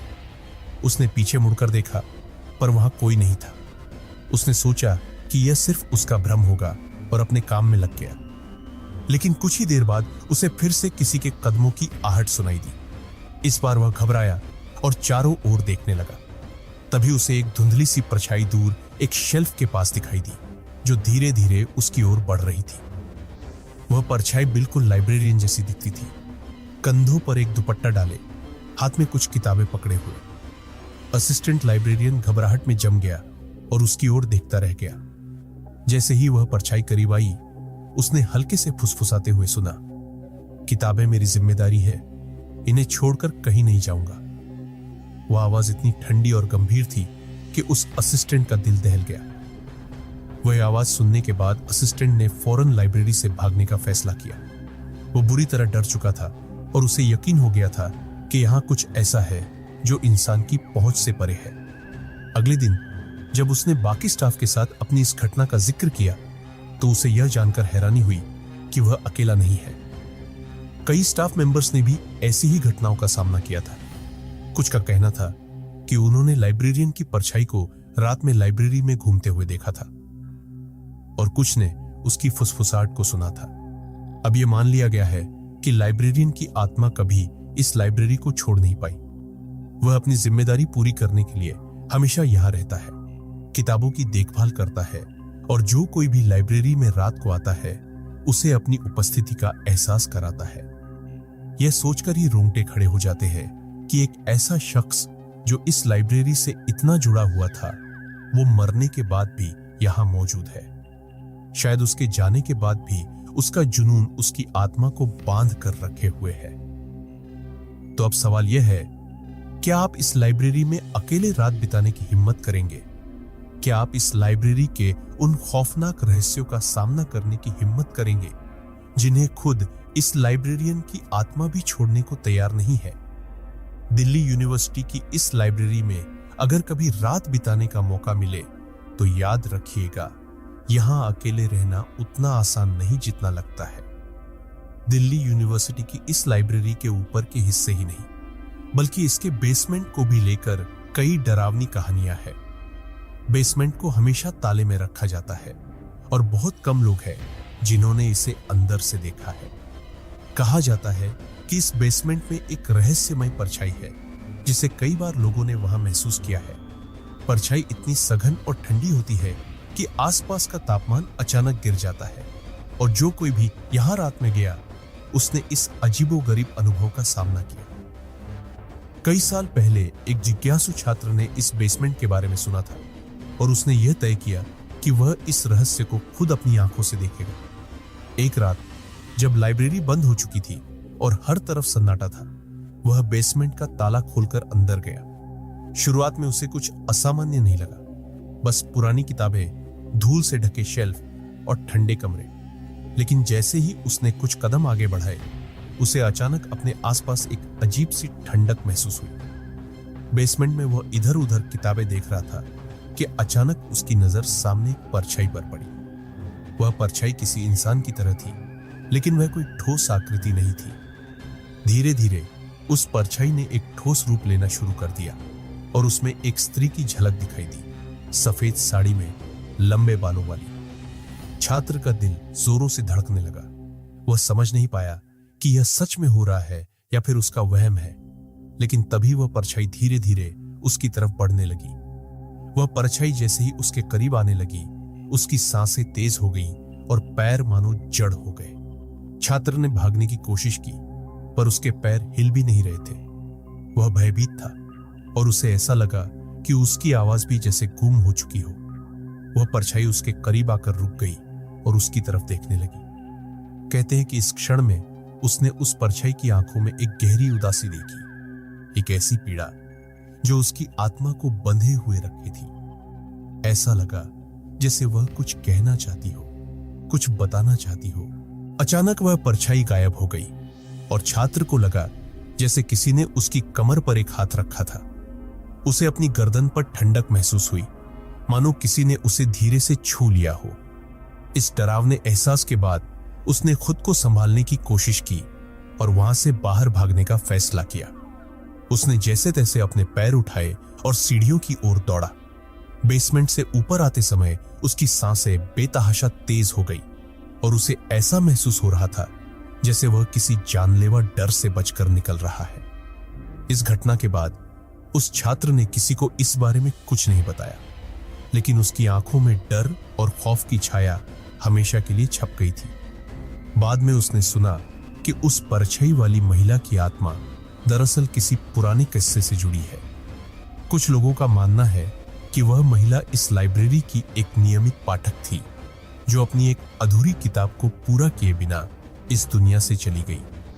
उसकी आत्मा अब उस अधूरे काम को पूरा करने के लिए यहां भटकती है। तो क्या आप इस लाइब्रेरी के बेसमेंट में जाकर उस महिला की परछाई का सामना कर पाएंगे? क्या आप उस दर्द और सन्नाटे को महसूस कर सकेंगे जो इस लाइब्रेरी के हर कोने में बसा हुआ है? शायद यह सब महज कहानियां हो, या फिर शायद इस लाइब्रेरी का सच हमारे अंदाजे से कहीं ज्यादा डरावना और खौफनाक हो। जो भी हो, इस लाइब्रेरी का बेसमेंट वह जगह है जहां कदम रखने से पहले हर किसी का दिल एक बार जरूर कांप उठता है। दिल्ली यूनिवर्सिटी की इस लाइब्रेरी में कई रहस्यमय और डरावनी चीजें हैं, लेकिन उनमें सबसे अधिक डरावनी है एक प्राचीन किताब जिसे कर्स्ड बुक यानी श्रापित किताब कहा जाता है। इस किताब के बारे में कहा जाता है कि जो भी इसे पढ़ता है वह किसी अनजानी परेशानी में फंस जाता है।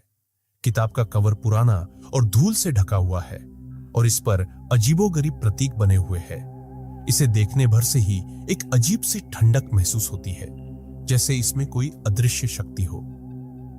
कहते हैं कि इस किताब को बहुत साल पहले एक अजीब परिस्थिति में यहां लाया गया था। एक प्रोफेसर ने इसे एक विदेशी पुस्तकालय से लाकर यहां रखा था, लेकिन जैसे ही किताब लाइब्रेरी में आई, तभी से अजीब घटनाओं का सिलसिला शुरू हो गया। कुछ लोग कहते हैं कि इस किताब में कुछ ऐसे जादुई मंत्र या रहस्य छुपे हुए हैं जिन्हें इंसान के लिए समझना नामुमकिन है।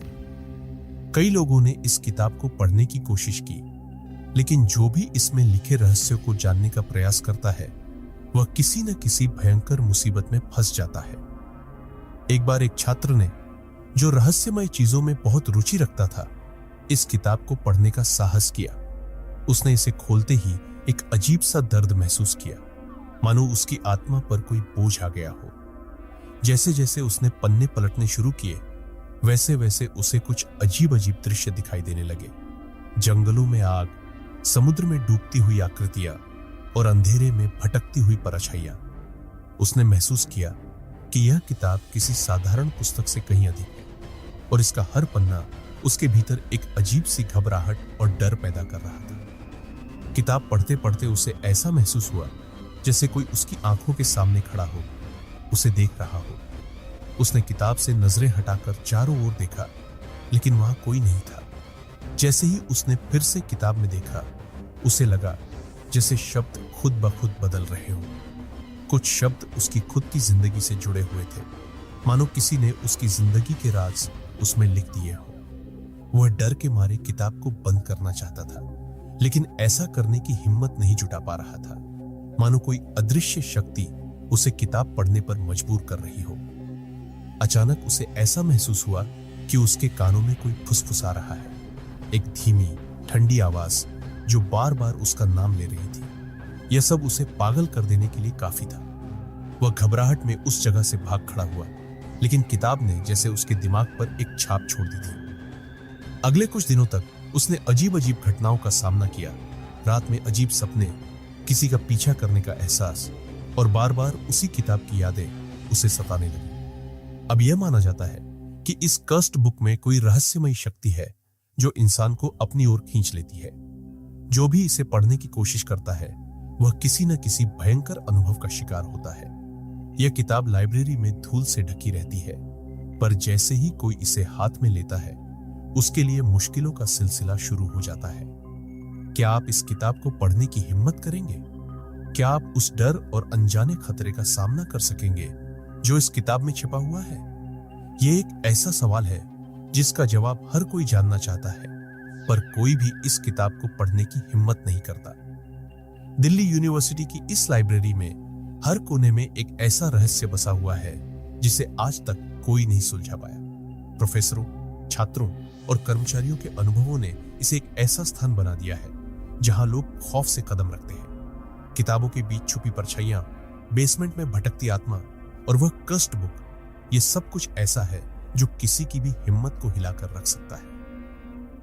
कई लोगों ने इस लाइब्रेरी की घटनाओं को महज एक अफवाह समझकर नजरअंदाज किया, लेकिन जो भी इस जगह की हकीकत जानता है, वह जानता है कि यह जगह किसी रहस्यमयी ताकत से घिरी हुई है। यह भूतिया घटनाएं किसी को डरा कर रख सकती हैं। तो अगली बार जब आप दिल्ली यूनिवर्सिटी की इस लाइब्रेरी में आइए, सोचिए, क्या आप इस जगह की खामोशी में छिपे रहस्यों का सामना करने की हिम्मत रखते हैं, या फिर यह रहस्य इसी तरह सदा अनसुलझा ही रहेगा? तो दोस्तों, ये थी दिल्ली यूनिवर्सिटी की भूतिया लाइब्रेरी की कहानी। क्या आप भी कभी यहां जाकर इस रहस्य का हिस्सा बनना चाहेंगे? हमें कमेंट्स में जरूर बताएं। और अगर आपको ये कहानी पसंद आई हो तो वीडियो को लाइक और चैनल को सब्सक्राइब करना न भूलें। और याद रखें, कभी कभी अनदेखी चीजें भी हमारे करीब होती है, बस हमें दिखती नहीं है। आपने यहां तक वीडियो देखा haunted cafe, horror stories in Hindi. Shortcut Jennifer एक फ्रीलांस फोटोग्राफर थी। वह एक बहुत ही फ्री स्पिरिटेड लड़की थी और अपनी लाइफ को अपने टर्म्स पर जीती थी। उसका बिंदास एटीट्यूड सभी को पसंद आता था। जो भी पैसे वह अपनी फोटोग्राफी से कमाती, वह सब वह पहाड़ों की नई नई जगहों को एक्सप्लोर करने में लगा देती थी। जेनिफर को सोलो ट्रैवलिंग यानी अकेले ट्रैवल करना बहुत पसंद था। इस बार भी वह अकेले ही एक बिल्कुल अनएक्सप्लोर्ड हिल स्टेशन पर आई थी। वह जगह एक गांव के पास थी।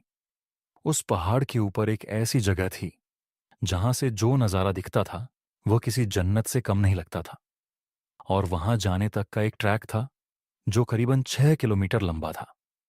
जेनिफर ने वह नजारा देखने के लिए अपना बैकपैक और कैमरा उठाया और वह उस ट्रैक पर चली गई। उसके साथ कुछ और भी लोग उस ट्रैक पर जा रहे थे। जेनिफर बस ऊपर के व्यू के बारे में सोचती हुई खुद को मोटिवेट करती ऊपर चढ़े जा रही थी। कुछ दूर चलते ही जेनिफर को पहाड़ के ऊपर जा रहा एक कच्चा रास्ता दिखा।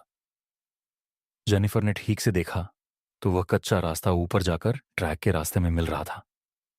जेनिफर को लगा वह एक शॉर्टकट है और जेनिफर को ट्रैकिंग का काफी एक्सपीरियंस था, तो उसने वह कच्चा रास्ता ले लिया।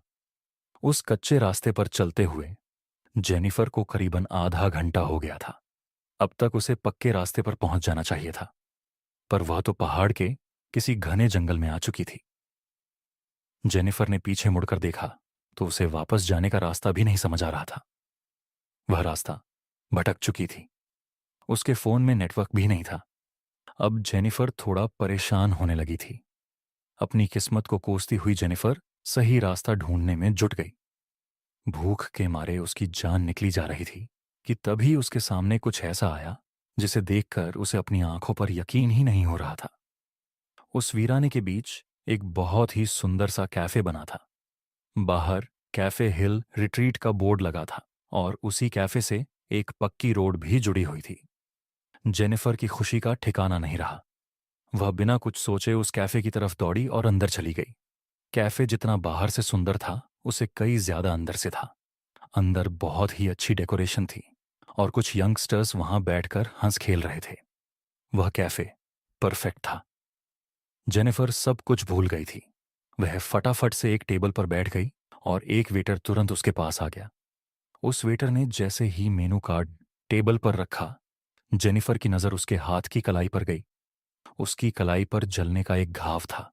जब तक जेनिफर उस घाव को ठीक से देख पाती, उस वेटर ने उस घाव को ढक लिया। जेनिफर को बहुत ज्यादा भूख लग रही थी और इसीलिए उसने जल्दी से अपने खाने का ऑर्डर दे दिया। ऑन ऑर्डर करने के कुछ ही समय में जेनिफर को लगा कि उसे थोड़ा फ्रेश हो जाना चाहिए, तो वह उठकर कैफे के वॉशरूम की तरफ जाने लगी।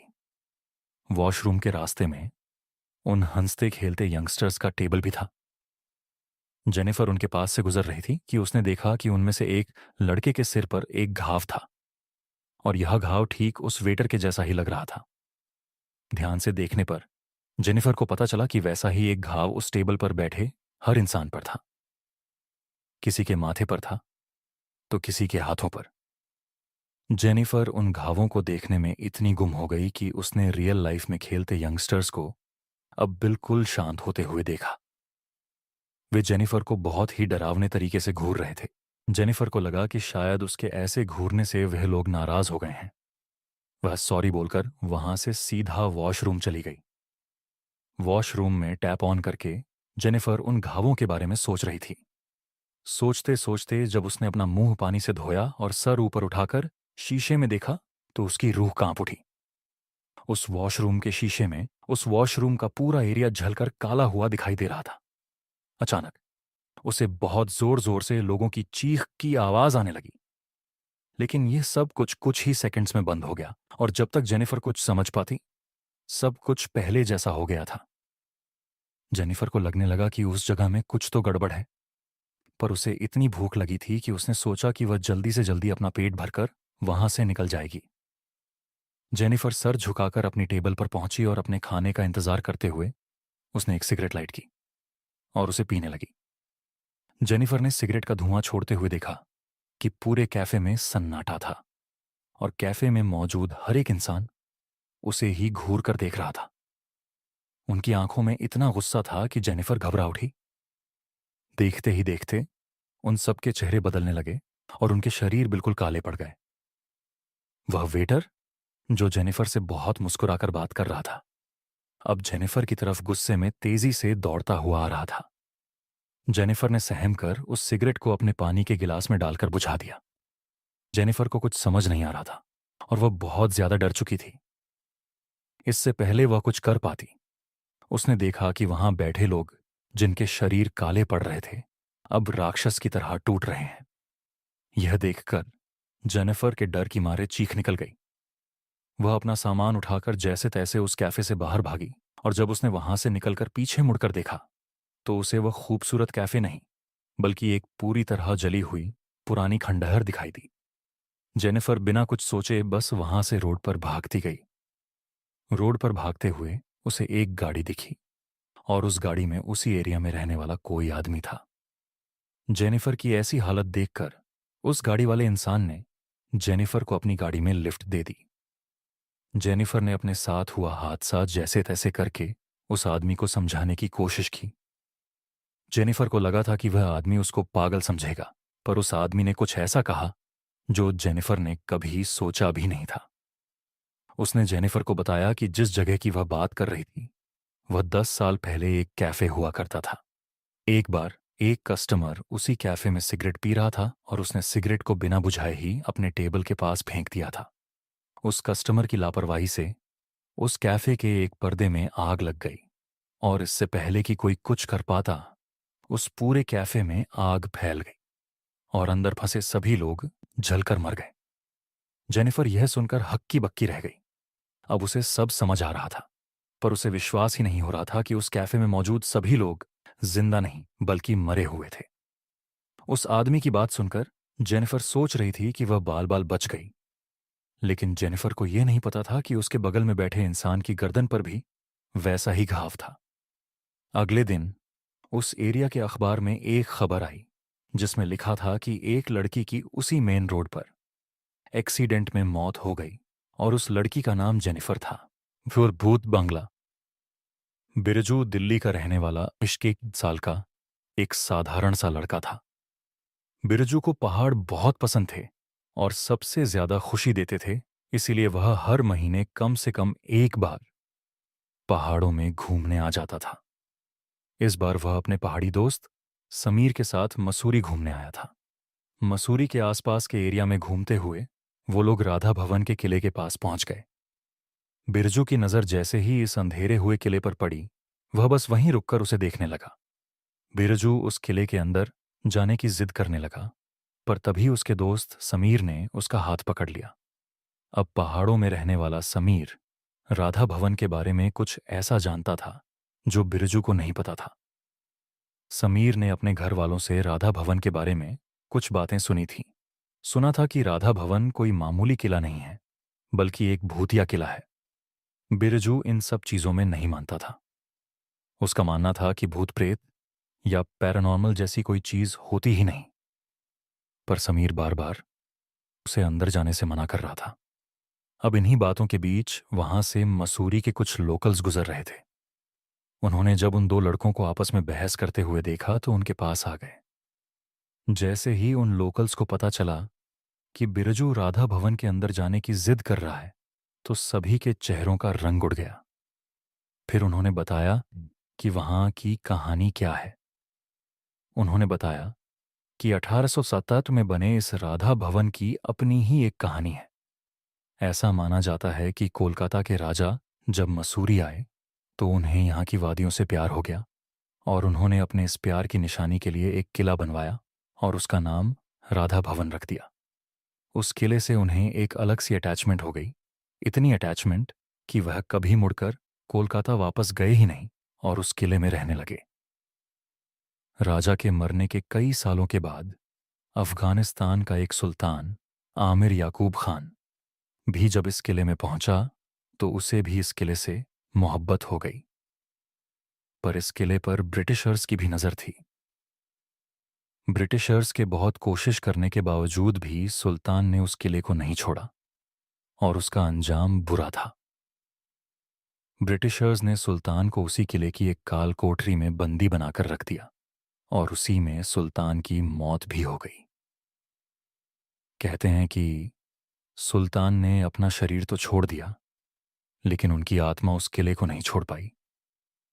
सुल्तान के मरने के बाद राधा भवन में रह रहे ब्रिटिशर्स के साथ बहुत से पैरानॉर्मल इंसिडेंट होने लग गए और उन्हें डर कर वहां से भागना पड़ा। माना जाता है कि सुल्तान की आत्मा आज भी उस किले में रहती है और सुल्तान की आत्मा को उस किले में किसी और का होना बिल्कुल भी पसंद नहीं है। कई लोग जो उस किले में गए उनमें से बहुत लोग पागल हो गए और कुछ तो कभी किले से फिर कभी वापस ही नहीं लौटे।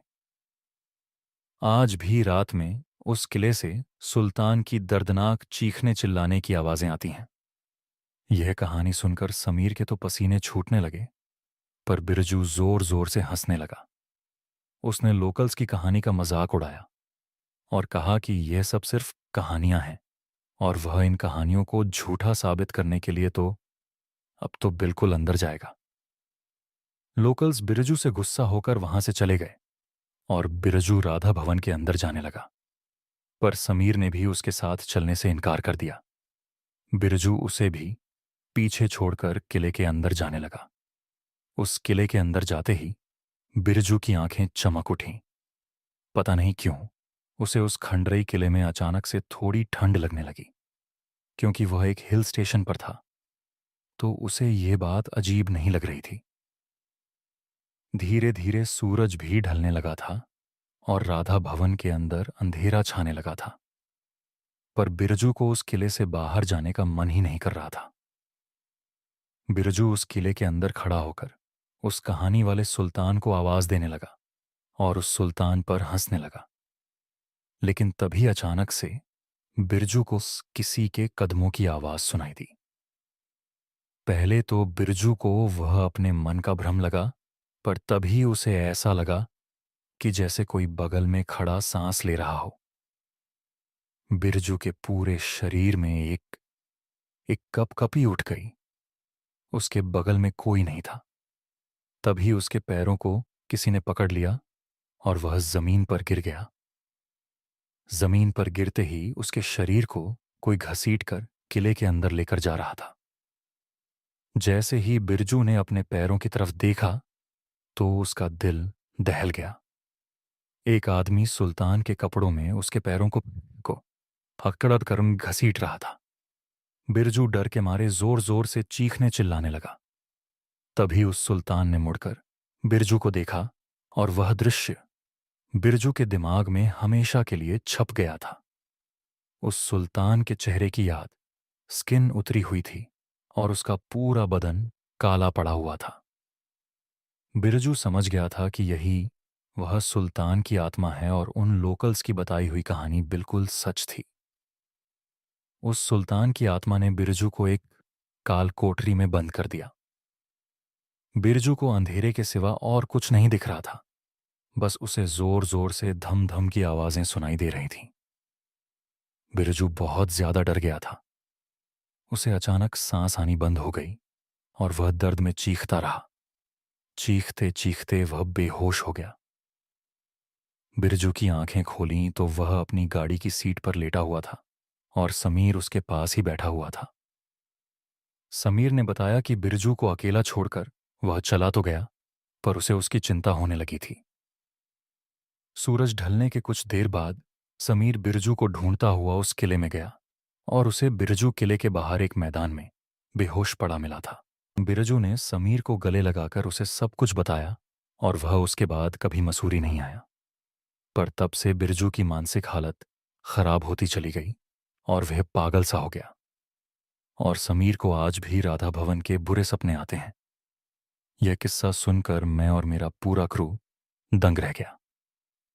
दोस्तों, बिरजू ने उस किले में रह रही एंटिटीज का मजाक उड़ाया और उसका अंजाम आपके सामने है। MTV डार्क स्क्रोल के अगले एपिसोड में हमारे सीकर्स भी इसी राधा भवन में इन्वेस्टिगेट करने गए हैं। अगर आप देखना चाहते हैं कि उनका एक्सपीरियंस कैसा था,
मुंबई मरीन ड्राइव।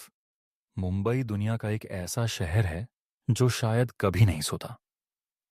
रात में यहां अक्सर लोगों की रौनक लगी रहती है, खासकर मुंबई के मरीन ड्राइव पर, जो कि मुंबई की जान है। रात के अंधेरे में कई लोग यहां आते हैं और कभी न खत्म होने वाले समुद्र के दृश्य का आनंद लेते हैं। लेकिन एक रात मरीन ड्राइव पर कुछ ऐसा हुआ कि वह रात रोहन की जिंदगी की सबसे खौफनाक रात बन गई। रोहन का ऑफिस मरीन ड्राइव के पास था और रोहन लगभग हर शाम ऑफिस के बाद कुछ देर मरीन ड्राइव पर सैर करने जाता था। कुछ दिनों से उसके ऑफिस में काम का बोझ बहुत ज्यादा बढ़ गया था, जिसकी वजह से उसे ऑफिस से निकलते हुए देर रात हो जाती थी। लेकिन फिर भी वह मरीन ड्राइव जरूर जाता था। उसके लिए यह एक ऐसी जगह थी जहां वह अपने दिमाग को शांत कर सकता था। एक रात उसे ऑफिस से निकलते हुए 2 बज गए। वह रोज की तरह उस रात भी मरीन ड्राइव पर गया, लेकिन उस रात हवा में एक अजीब सी ठंडक थी। मरीन ड्राइव पर ठंडी रात में अक्सर कई लोग वहां बैठा करते थे, लेकिन उस रात रोहन बिल्कुल अकेला था। दूर दूर तक उसे कोई नजर नहीं आ रहा था, लेकिन वह यह सब इग्नोर करके कान में ईयरफोन लगाए वहां वॉक करने लगा। वह गाना एंजॉय करते हुए वॉक कर ही रहा था कि अचानक उसकी ईयरफोन में आवाज आनी बंद हो गई। उसका फोन अचानक से स्विच ऑफ हो गया था। यह बात रोहन को बहुत अजीब लगी, क्योंकि उसके फोन में तो करीबन 80% चार्जिंग थी। वह फोन ऑन करने की कोशिश कर रहा था जब अचानक से उसे किसी के रोने की आवाज आई। वह कुछ आगे चला तो वहां एक लड़की बैठकर रो रही थी। यह देखकर ना जाने रोहन को क्या हुआ कि वह उसके पास चला गया और उससे उसके रोने का कारण पूछने लगा। उस लड़की ने बताया कि उसका नाम अंजलि है और जिस लड़के से वह प्यार करती थी और साथ रहती थी, उस लड़के ने उसे धोखा दे दिया। उस लड़की की बातें सुनते हुए रोहन वहीं पर बैठ गया। रोहन काफी देर तक वहीं उसके साथ बैठा रहा और फिर अचानक से रोहन के सर में बहुत जोरों का दर्द शुरू हो गया। वह दर्द इतना तेज था कि रोहन का पूरा चेहरा लाल हो गया और देखते ही देखते रोहन अपने होश को बैठा रह गया।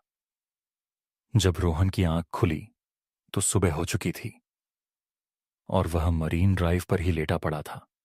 उसके आसपास कोई भी नहीं था, अंजलि भी नहीं। उसे कुछ समझ नहीं आया, क्योंकि आखिरी चीज जो उसे याद थी वह यह थी कि वह अंजलि के साथ मरीन ड्राइव पर बैठा बातें कर रहा था। अगली रात रोहन ऑफिस के बाद सीधा मरीन ड्राइव पर पहुंच गया और वहां अंजलि को ढूंढने लगा। काफी देर बाद करीब रात के 3 बजे उसे अंजलि एक कोने में बैठी मिली। जब रोहन ने पिछली रात के बारे में अंजलि से पूछा तो अंजलि ने कहा कि रोहन बहुत थक गया था और वह वहीं पर सो गया। रोहन को भी लगा कि शायद सच में उसकी मरीन ड्राइव पर आंख लग गई होगी। रोहन और अंजलि फिर से बातें करने लगे, लेकिन फिर कुछ देर बाद रोहन के सर में दर्द होने लगा और वह फिर से बेहोश हो गया। जब वह उठा तो वह फिर से मरीन ड्राइव पर लेटा हुआ था। रोहन को फिर कुछ समझ नहीं आया, लेकिन अब रोहन के दिमाग में सिर्फ अंजलि चल रही थी। वह अंजलि का दीवाना सा हो गया था, इतना दीवाना कि वह रोज देर रात मरीन ड्राइव पर अंजलि से मिलता और बातें करते करते बेहोश हो जाता। रोज सुबह उसकी मरीन ड्राइव पर लेटे हुए ही आंख खुलती। धीरे धीरे रोहन बहुत कमजोर होने लगा था। उसकी तबीयत बहुत ढीली रहने लगी थी। एक रात ऑफिस में रोहन के एक दोस्त ने उसकी हालत देख के पूछा कि क्या वह ठीक है। तब रोहन ने उसे अंजलि के बारे में बताया, लेकिन उसके दोस्त ने बताया कि वह भी पिछली रात मरीन ड्राइव पर ही था और उसने रोहन को मरीन ड्राइव पर अपने आप से बातें करते हुए देखा था। उसके आसपास कोई लड़की नहीं थी। रोहन अपने दोस्त की इस बात को सुनकर थोड़ा चौंक गया। उस रात रोहन मरीन ड्राइव पर अंजलि को ढूंढ रहा था तो उसे वह कहीं नहीं दिख रही थी। वह बुरी तरह परेशान होने लगा था। रोहन के हाथ पैर कांपने लगे और पूरा शरीर पसीने से तर हो गया था। अंजलि से मिलना मानो उसके लिए नशा सा बन गया था। रोहन अंजलि को ढूंढने के लिए मरीन ड्राइव की बाउंड्री वॉल के ऊपर चढ़ गया और अंजलि को आवाज देने लगा और तभी अचानक उसे ऐसा लगा कि जैसे समुंदर से कोई काला साया निकला हो और उसके शरीर के आर पार हो गया हो। लेकिन इससे पहले कि रोहन कुछ सोचता, उसे अंजलि की आवाज आई। वह रोहन को अपने पास बुला रही थी। रोहन पीछे मुड़ा तो अंजलि उसे वहीं खड़ी मिली। रोहन फिर से अंजलि के पास जाकर बैठ गया। रोहन को उसके ऑफिस कलीग की बात बार बार परेशान कर रही थी, इसलिए उसने सोचा कि वह अंजलि के साथ एक फोटो खींचेगा। उसने अपना फोन निकाला और अंजलि के साथ फोटो खींचने लगा। और जैसे ही उसने फोटो क्लिक का बटन प्रेस किया, तभी अंजलि ने गुस्से में आकर उसके फोन पर अपना हाथ मारा और रोहन का फोन दूर जाकर गिरा। रोहन को यह बात बहुत अजीब लगी, पर अंजलि ने उससे कहा कि उसे फोटो खिंचवाना बिल्कुल भी पसंद नहीं है। रोहन ने जब अपने फोन को उठाया तो उसने देखा कि उसके फोन में एक ब्लर्ड फोटो थी, पर उस फोटो में अंजलि के हाथ कुछ अजीब से काले दिख रहे थे। रोहन को कुछ समझ नहीं आया। तभी अंजलि ने फिर से उसे आवाज लगाई और रोहन अब थोड़ा सहम गया। रोहन अंजलि के पास गया और उसने उससे पूछा, अंजलि, हम इतने समय से मिल रहे हैं, पर तुमने कभी बताया नहीं कि तुम आखिर रहती कहाँ? अंजलि ने उस बात का कोई जवाब नहीं दिया। वह बस चुप होकर फिर से रोने लगी और उसके रोने की आवाज सुनकर रोहन के सर में फिर से जोरों का दर्द शुरू हो गया। हर बार जब भी रोहन का सर दर्द करता, उसके बाद उसे कुछ याद नहीं रहता। लेकिन इस बार जैसे ही रोहन को चक्कर आने लगे, उसने अपना फोन का कैमरा निकाला और उससे अंजलि की फोटो ले ली। तस्वीर लेते ही अंजलि जोर से चिल्लाई, पर वह आवाज किसी इंसान की नहीं, बल्कि ऐसा लग रहा था कि वह कोई भयानक जानवर हो। रोहन ने जैसे ही फोन के अंदर देखा तो उसका दिल दहल गया। उस फोटो में बैठी लड़की अंजलि नहीं थी, बल्कि एक बहुत भयानक चुड़ैल लग रही थी जिसका पूरा शरीर काला पड़ चुका था। यह देखते ही रोहन के हाथों से फोन छूट गया और वह चीखता हुआ तेजी से समुंदर से दूर भागने लगा। कुछ दूर जाकर जब उसने पीछे मुड़कर देखा तो अंजलि का चेहरा पूरी तरह बदल चुका था। वह एक भयानक चुड़ैल दिख रही थी और वह चुड़ैल धीरे धीरे समुंदर में जाकर कहीं गायब हो गई। रोहन को अपनी आंखों पर विश्वास नहीं हो रहा था। जब उसने आसपास के सामान बेचने वालों से पूछा तो एक बूढ़े आदमी ने उसे बताया कि कई साल पहले एक लड़की रोज रात में कर मरीन ड्राइव पर रोती थी। लोग कहते थे कि उसके लवर ने उसे धोखा दे दिया और उसे छोड़कर चला गया, और इसी दुख में उसने एक रात मरीन ड्राइव पर पानी में कूदकर अपनी जान दे दी। उस बूढ़े सामान बेचने वाले ने यह भी बताया कि कई लड़के रात में खुद से बातें करते देखे गए हैं और उनमें से कई लड़के समुंदर में डूबकर अपनी जान भी दे चुके हैं। रोहन को लगा कि शायद वह भी उस आत्मा के वश में आ गया था और उसकी जान बाल बाल बची। उस रात के बाद रोहन फिर कभी मरीन ड्राइव गया ही नहीं, लेकिन आज तक रोहन को रात में सपने आते हैं कि अंजलि मरीन ड्राइव के समुंदर के पास खड़ी रोहन को अपने पास बुला